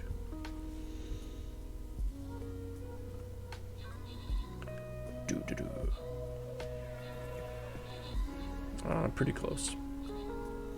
We're just about right on top of it. Getting flanked from the right side. Kill him. Oh yeah, it's almost over. It is almost over. Archers taking out the flanks. Tanks up the center. Good job, everybody. Good job indeed. Aranel and Bubble getting some extras. Everyone gets a little bit of gold. Fantastic.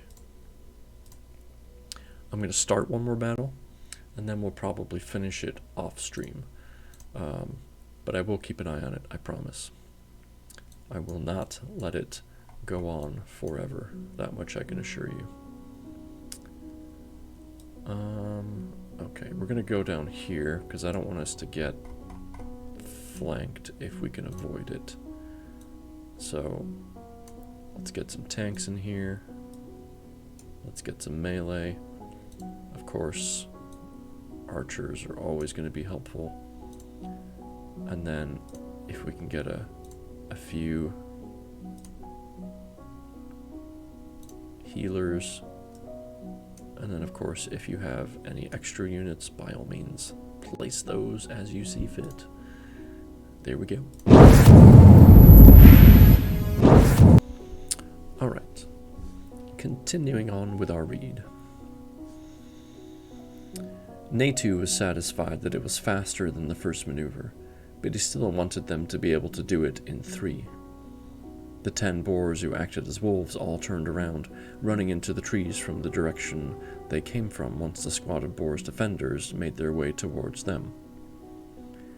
The squad of 10 boars that separated from the circle didn't chase them. They remained 10 strides away from the outer circle, waiting to see if the make-believes make-believe wolves would return.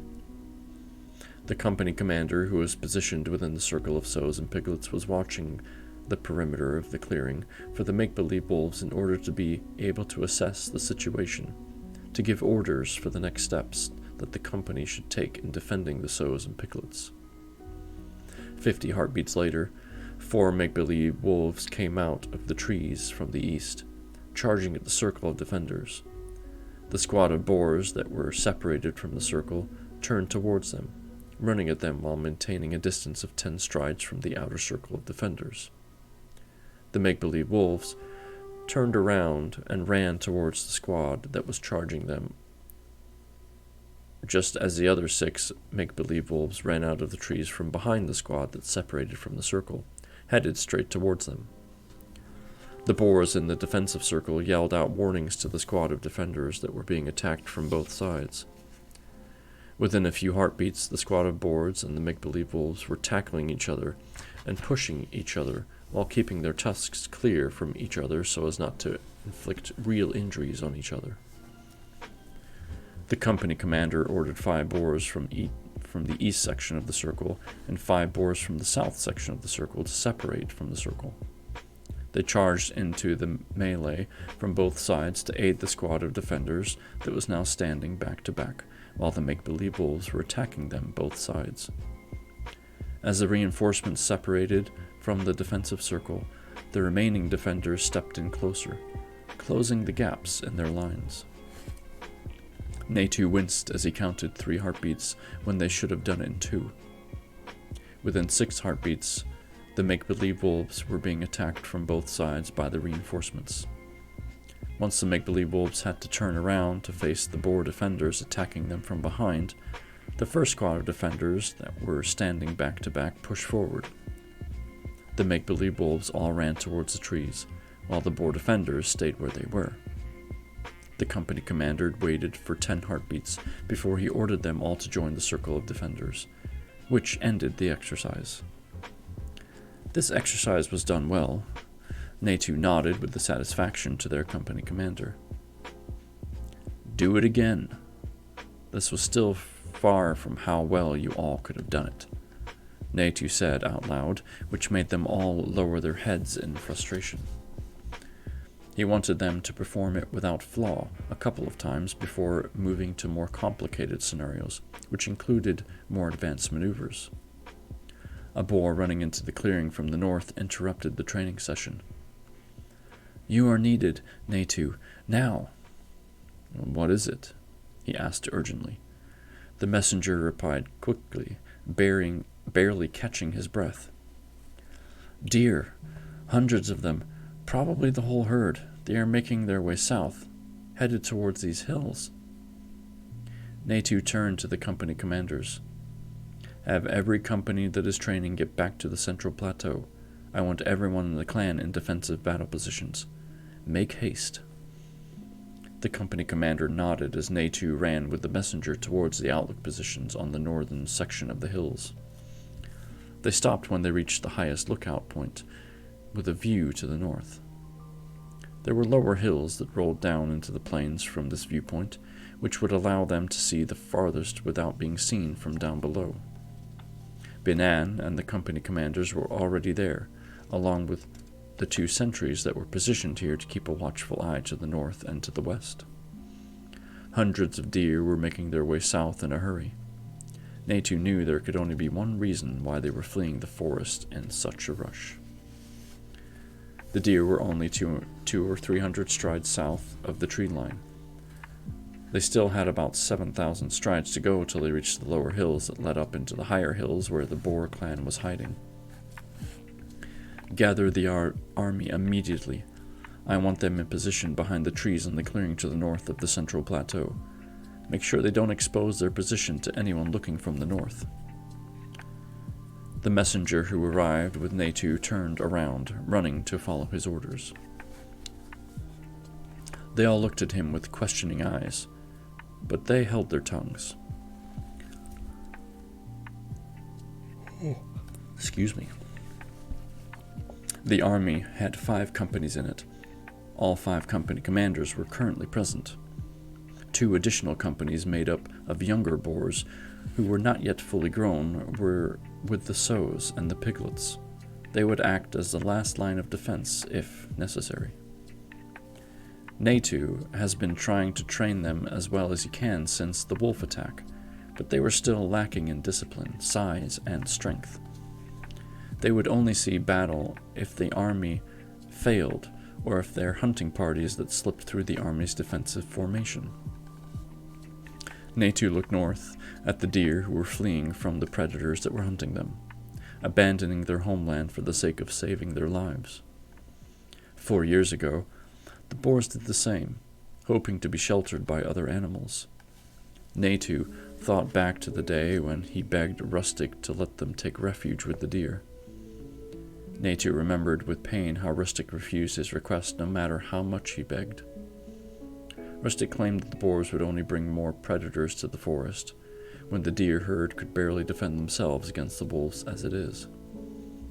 Mixed feelings churned inside of him as he watched the deer force a hydrate. Bless your soul, lass, bless your soul.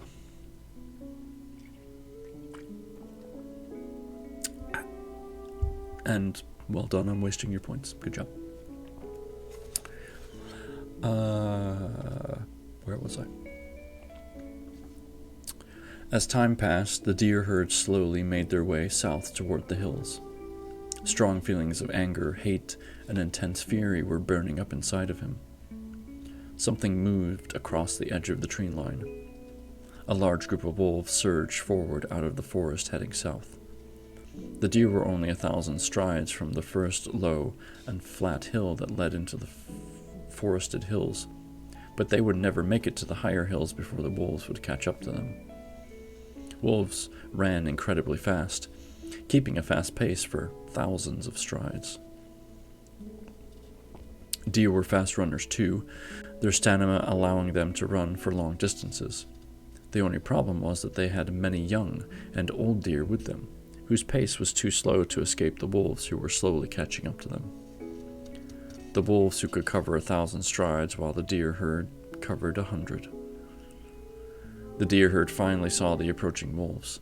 They began forming up in a circle on a flat and low hill, which was a little more than 1,000 strides from where Natu and the others stood and watched. The deer were forming up a circle of defenders that were surrounding the main body of the herd that was huddled up together at the center of the low hill.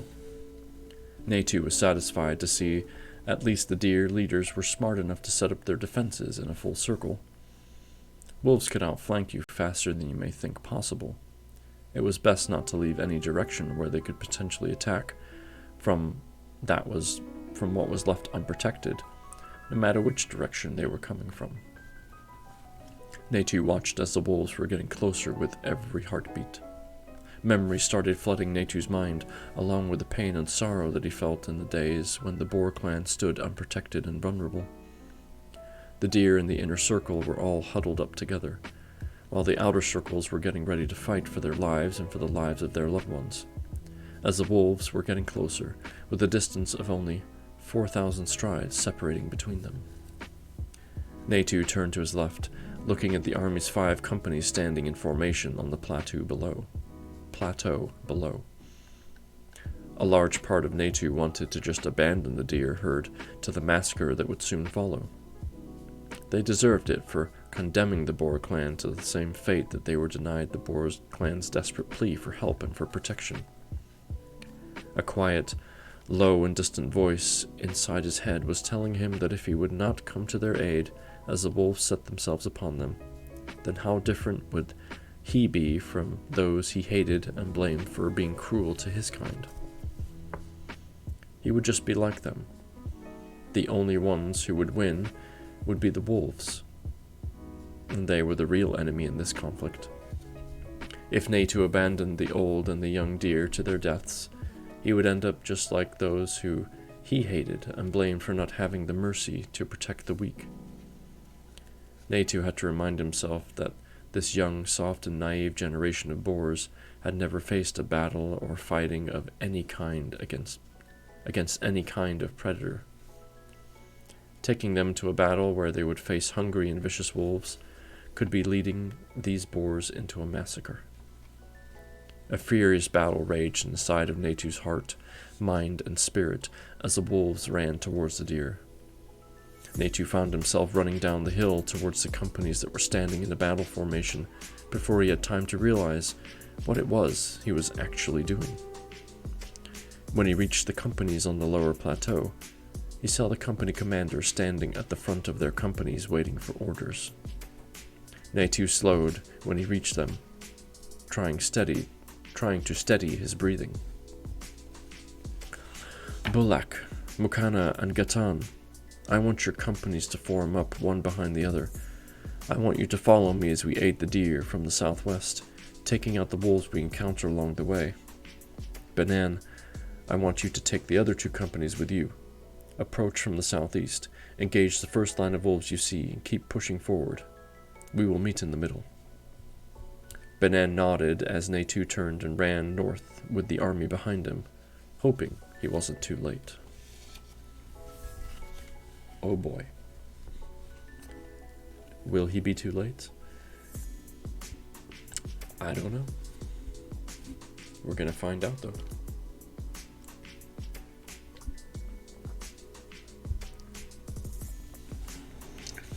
Knowing that there is a second book after this, I'm not expecting a resolution to this first book. In fact, we know that the horse tribe and the bison were in an attack, and the bison were winning, essentially, but that was left unfinished.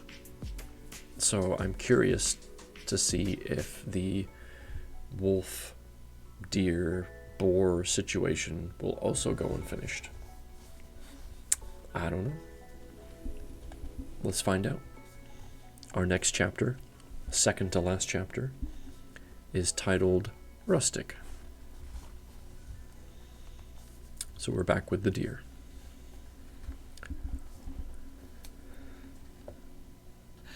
Goodbye, everybody. I've got to go.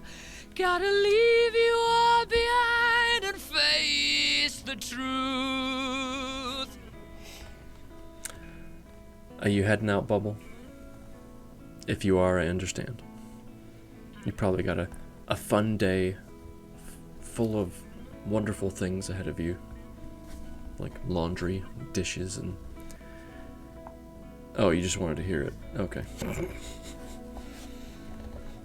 I figured someone would use that as they're saying goodbye, but that's okay. It's a fun one.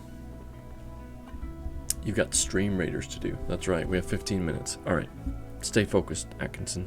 Get on with the book. Okay. Rustic. Rustic ran through the space between the outer circle of stags and the inner circle of fully grown does that surrounded the fawns. He inspected the lions and their readiness to protect the herd against the wolves who would soon arrive and attack them in full force. The outer circle of stags and the inner circle of does were held in a tight line with a space of 30 strides between them. But the fact that the circles were set up properly did not give Rustic any illusions about what was coming, or what was going to happen when it arrived. The lines will break. The wolves would get through the first circle, if not the second one too, depending on what Gyr was hoping to achieve today. Regardless of what she was planning, many deer would die today. He only hoped that enough of the stags would survive so that they would be able to protect the herd in the days to come. Rustic was terrified down to his core, because he knew how powerful, hungry, cruel, and relentless these wolves were. He looked to the north, seeing the mass of wolves coming closer. It looked like the wolves were a little over 1,000 strides away, closing in fast. Rustic realized that wolves ran faster in the open plains, when there weren't trees in their path to slow them down. Brace for impact. They're coming. Brace for impact, Kalam yelled. All across the outer circle of defenders, stags were shouting, "Brace for impact!" Brace for impact. Stand fast. Protect the herd. The first wave of wolves disappeared from Rustic's view as they ran over a low hill, only to appear into view 300 strides away. Snarling and howling wolves were only moments away from crashing into the outer circle of guards. The herd was panicking. Shouts and moans could be heard everywhere in the inner circle of the old deer and fawns. Everywhere he looked, there were signs of distress and fear as fawns were clinging to does. The does were trying to calm them while barely being able to control their old fear. Brace for impact! Brace for impact! Battle cries could be heard from the northern flank of the circle. Rustic looked to the north. The wolves were less than 50 strides away from the outer circle. Wait, did I skip a page? Nope, I didn't. The wolves were less than 50 strides away from the outer circle. The wolves crashed into the outer circle of stags. Wolves leapt to bite deer in the throat, hamstrings, and even ankles, trying to bring them down while trying to get through them at the same time.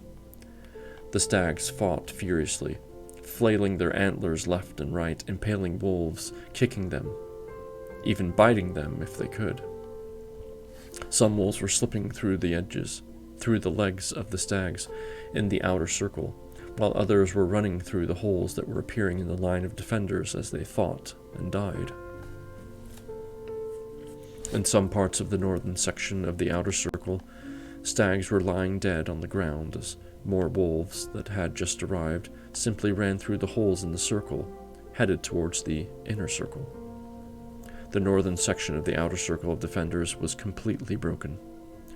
Stags from the other parts of the circles that were not attacked ran to the aid of the does who were now being attacked by a swarm of wolves. The stags that came to the does' aid were being pulled down as they were kicked with all fours, trying to swing their antlers into the wolves, desperately trying to stay alive. Here and there, clusters of stags could be seen standing back to back, swinging their heads from side to side, barely able to keep the wolves away. The doe circle was barely able to hold itself together, as more and more wolves joined those who were already attacking them. Some of the does were able to repel the wolves by kicking them or knocking into them, but most were only able to stop the wolves from reaching the fawns by sacrificing themselves instead. Many does were already lying dead on the ground as stags and does were desperately fighting to keep the wolves away from the fawns. Within a few heartbeats, wolves had broken through sections of the second circle. Wolves were tearing into the old stags, and the old does were now... Wolves were tearing into the old stags and the old does that were the fawn's last line of protection. Rustic watched with horror as a large black wolf grabbed a young fawn by the neck, pulling her down to the ground as she tried to run away. Rustic suddenly realized what he had to do. He ran towards the inner circle. "Run! Run for your lives! Run! With me!" A big gray wolf jumped up at Rustic, sinking his teeth into his neck. Rustic tried to shake him off, but another wolf grabbed Rustic by the back right leg, pulling Rustic back as he tried to move forward and reach the fawns. Rustic lost his balance and fell to the ground as the wolf that was biting him in the neck sank his teeth in deeper, blood gushing out as Rustic started to feel dizzy. The wolf who grabbed him by the leg joined the first one as they both tore into his neck.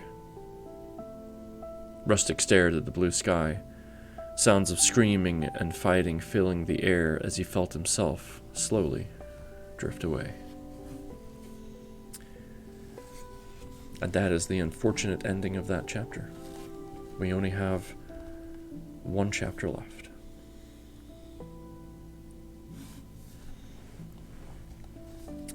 And with this chapter, as mentioned, it is titled Natu. We are back in the boars side of things. Will they make it in time to save any of them? I don't know. But we're about to find out. Natu ran as fast as he could, with Balak, Gatan, and Mukana's companies running behind him. As he ran over a low hill, he saw a scene of chaos right in front of him. Everywhere he looked, he saw wolves tearing apart stags, does, and fawns. A small number of stags and does were still trying to defend the terrified fawns from the wolves that tried to reach them. The line of defenders along the inner circle were being torn apart as wolves reached the helpless fawns who couldn't protect themselves. Natu saw Banan and the other 2 companies reaching the hills to the right, heading towards the eastern section of the inner circle. Natu ran onto the low hill where the deer and the wolves were fighting, but none of the deer or wolves seemed to notice them yet. He knew that they would soon become very aware of the boar's warrior's presence. Natu focused on a gray wolf right in front of him that was tearing into the neck of a stag that was kicking with all fours as he lay on the ground, unable to shake the gray wolf off of him. Natu crashed into the gray wolf's right side, tusks tearing into his fur as the wolf was thrown to the side, falling to the ground. Natu kept on running. To his right, he saw 4 wolves trying to bring down 2 stags who were fighting back to back, swinging their antlers from side to side, trying to keep the wolves away. Natu crashed into one wolf from behind, sending him flying into the stag's sharp antlers.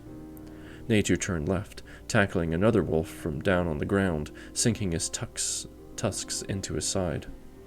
Hain moved back and sank his tucks into him again and again. Natu lifted his head to see the 3rd and 4th wolves on the ground as boar warriors were kicking them and sinking tusks into them. The 2 stags turned around immediately, charging into a group of wolves that were attacking the inner circle of fawns. All around him, Natu saw boars crashing into wolves all over the western side of the hill. Wolves lay dead on the ground everywhere that the boars fought. Banan and the other 2 companies fought the wolves to the east, killing many of them. The wolves began to lose their advantage. The wolves began fighting for their own lives as stags, does, and boars were joining forces against them. Squads of boars were charging into wolves all over the northern part of the hill, killing wolves one after the other. Some wolves tried to form a counterattack, but the momentum of squads of boars trampling down the wolves all over the hill was too much for them to be able to fight against. Especially since the boars literally came out of nowhere, fighting in squads of 10 when the wolves were fighting in smaller groups. Here and there, groups of 10 or more wolves could be seen fighting together, desperately trying to stay alive. Wolf howls could be heard all over the hill. At first they were coming from only a few wolves. Few soon became dozens. Wolves started to flee the battlefield, running north as fast as they could. Most of the squads of boars warriors let them go, happy that they didn't need to fight them. Some boars and stags attacked the fleeing wolves in rage, unable to stop fighting. Some of them might have also realized that any wolf that they took down now was one less wolf that they would need to defend their families from in the future. A surprise attack indeed. Suddenly, there was no more fighting on the hill. The only wolves on the hill being dead ones. Natu scanned the hill, which was now covered with hundreds of dead bodies of wolves, deers, and boar. He couldn't help but notice that most of the dead animals were deer. He was somewhat satisfied to notice that there were more dead wolves than there were dead boars. Sadly, he noted that there were at least a few dozen dead boars laying on the ground. He felt his stomach twist as he looked at their bloody wounds, which were caused by sharp teeth that tore through their skin. Something that Natu hoped to never see again within his lifetime. Many of the surviving boars were tending to the injured ones, while others either stood next to the bodies of the dead boars or started walking across the hill looking for survivors. One company of boar warriors stood in a defensive line facing north, just in case any of the wolves came back. He was happy to see that the other companies started to follow the first company's example. They began forming defensive lines which surrounded the hill from all sides. Bolak and 2 of the other company commanders came to speak with Natu. Banan was not among them. Natu sighed, knowing why. Banan was his closest and oldest friend. When the company commanders reached him, Mukana said, "Banan has fallen, Natu. He will be remembered. He will be honored. He will be missed." Natu nodded, lowering his head. "Bolak, make your second the new company commander. I need you to be mine." Bolak nodded. Natu looked at the surviving deer who clung to each other in horror, still too frightened to move.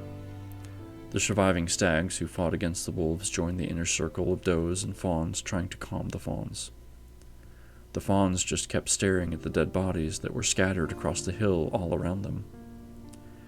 Natu looked to see if there were any stags who looked like they were the ones trying to assume control. He saw 2 full-grown stags and 2 does speaking together, as if they were trying to reach a decision. He figured that they were probably leaders of some sort or another. Natu nodded to Bolak and the others to follow as he approached the deer who were standing together, arguing with each other. When Natu and the company commander stood behind them, they finally noticed them. "We need to get the fawns and the other does off this hill. The dead bodies are scaring them almost as much as what they have just gone through.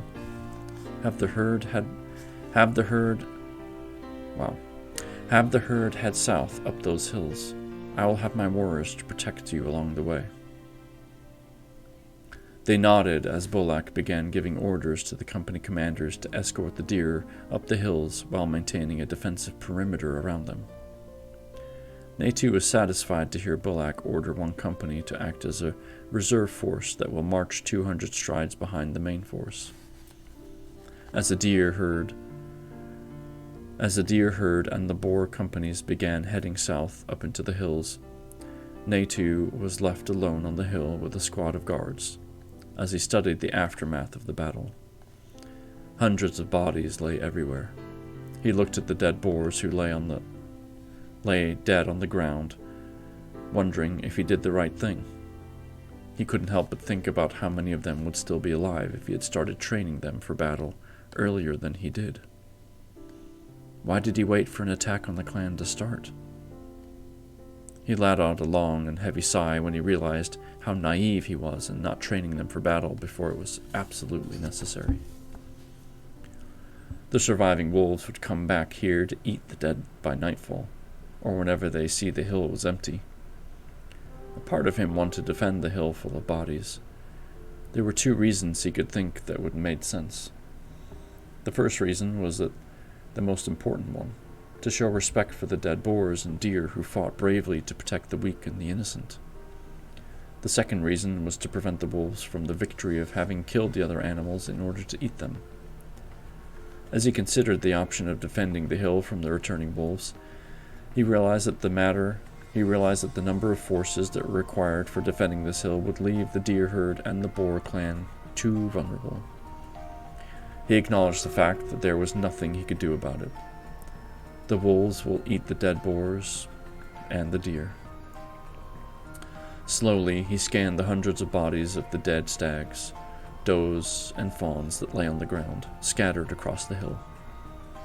Natu thought about the fact that they had all fought to protect their families from predators. He thought about all the boars who died the day his father and most of the clan's army died fighting those murderous horses. The battle and those deaths were a true waste. These stags and does had fought to protect their herd from predators, which made Natu realize why he had made the decision to come to their aid.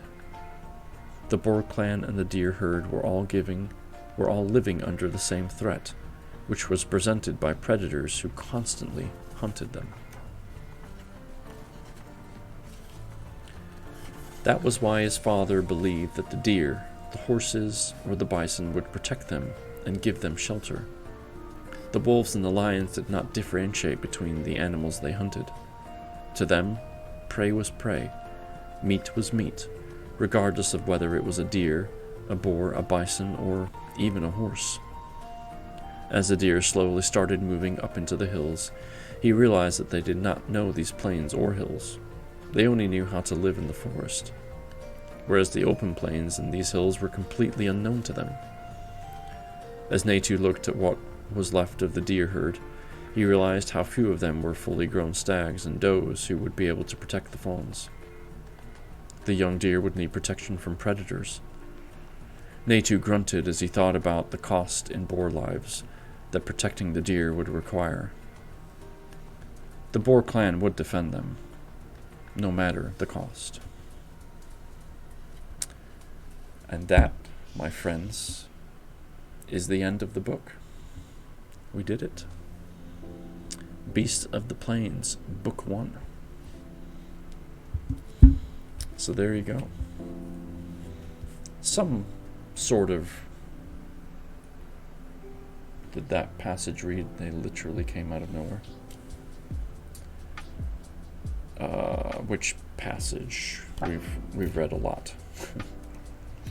I'm not sure where you mean.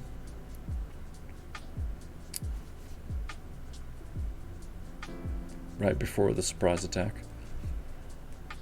I think it was the impersonation that, or the interpretation that they came out of nowhere, because no one expected boars to suddenly show up. If we think about the story before, the boars had been attacked by wolves. They escaped and tried to go to the horse tribe for protection. The horse tribe was like, heck no, this is like, we're gonna attack you for coming so close. Like, you're a problem. So they basically went to a new location that neither the horse tribe nor the wolves actually knew about. So that book went quick. Yeah, it's like 6 sessions, I think, give or take. You're looking at approximately 2 hours per session, so 12 hours reading.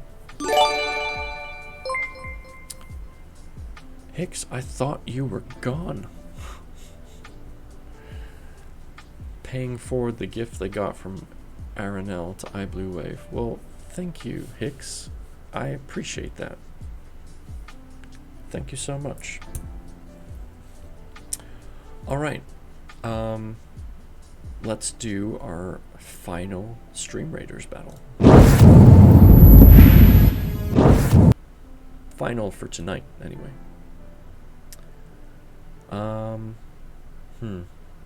There's way more up here than there is over here, so I feel like we're gonna go up to the north.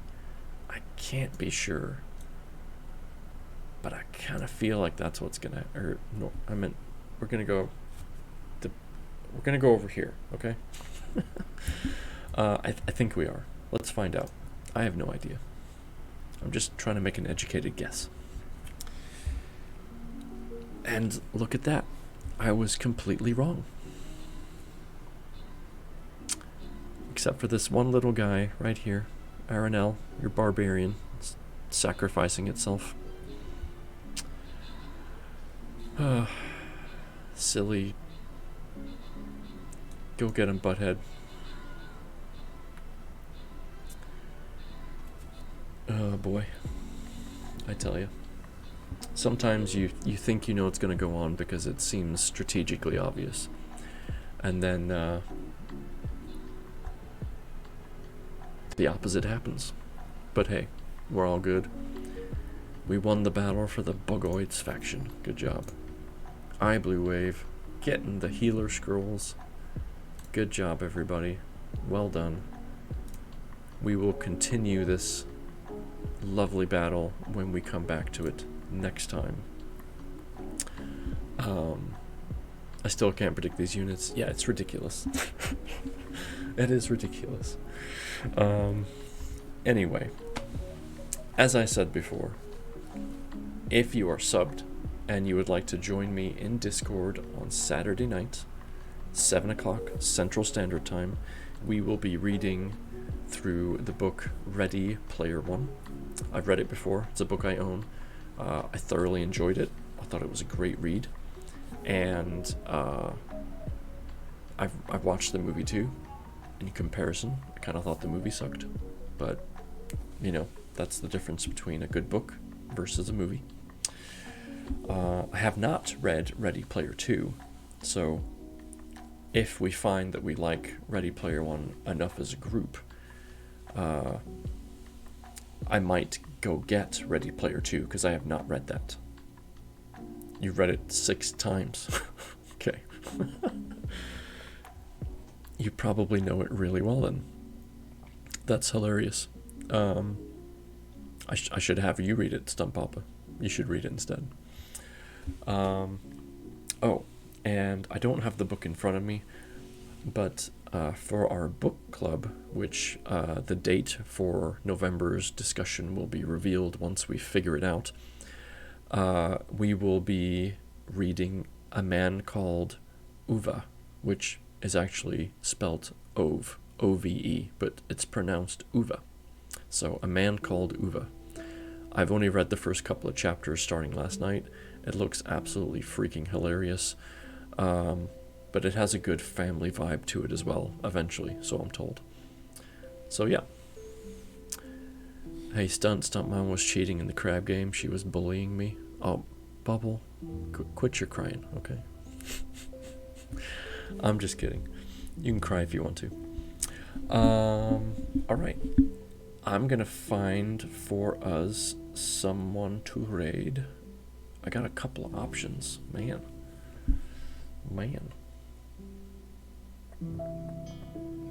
Let me just do a quick refresh here. Man, there's so many fun people on right now that I know that I would love to raid that I've never been able to raid before.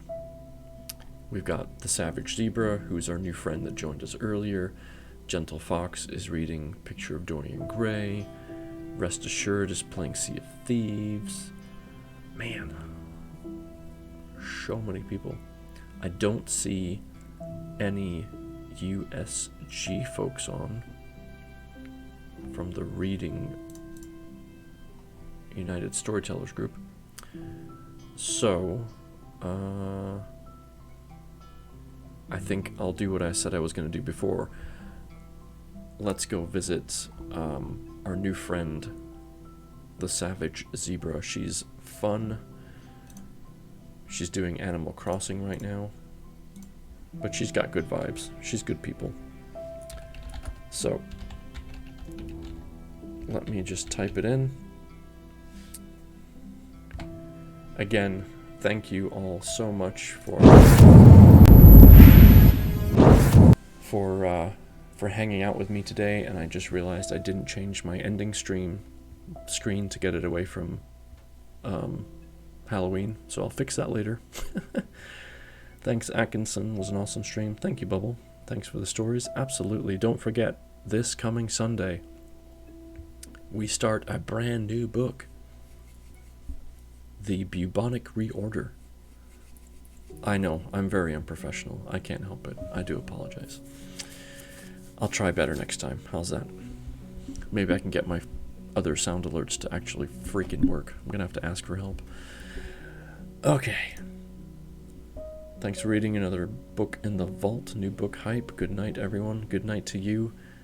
I'll either see you in Discord on Saturday, or I'll see you back here on Sunday, 2 p.m. CST, for more reading fun. Good night. Be kind to each other. Take care of yourselves. And pleasant dreams.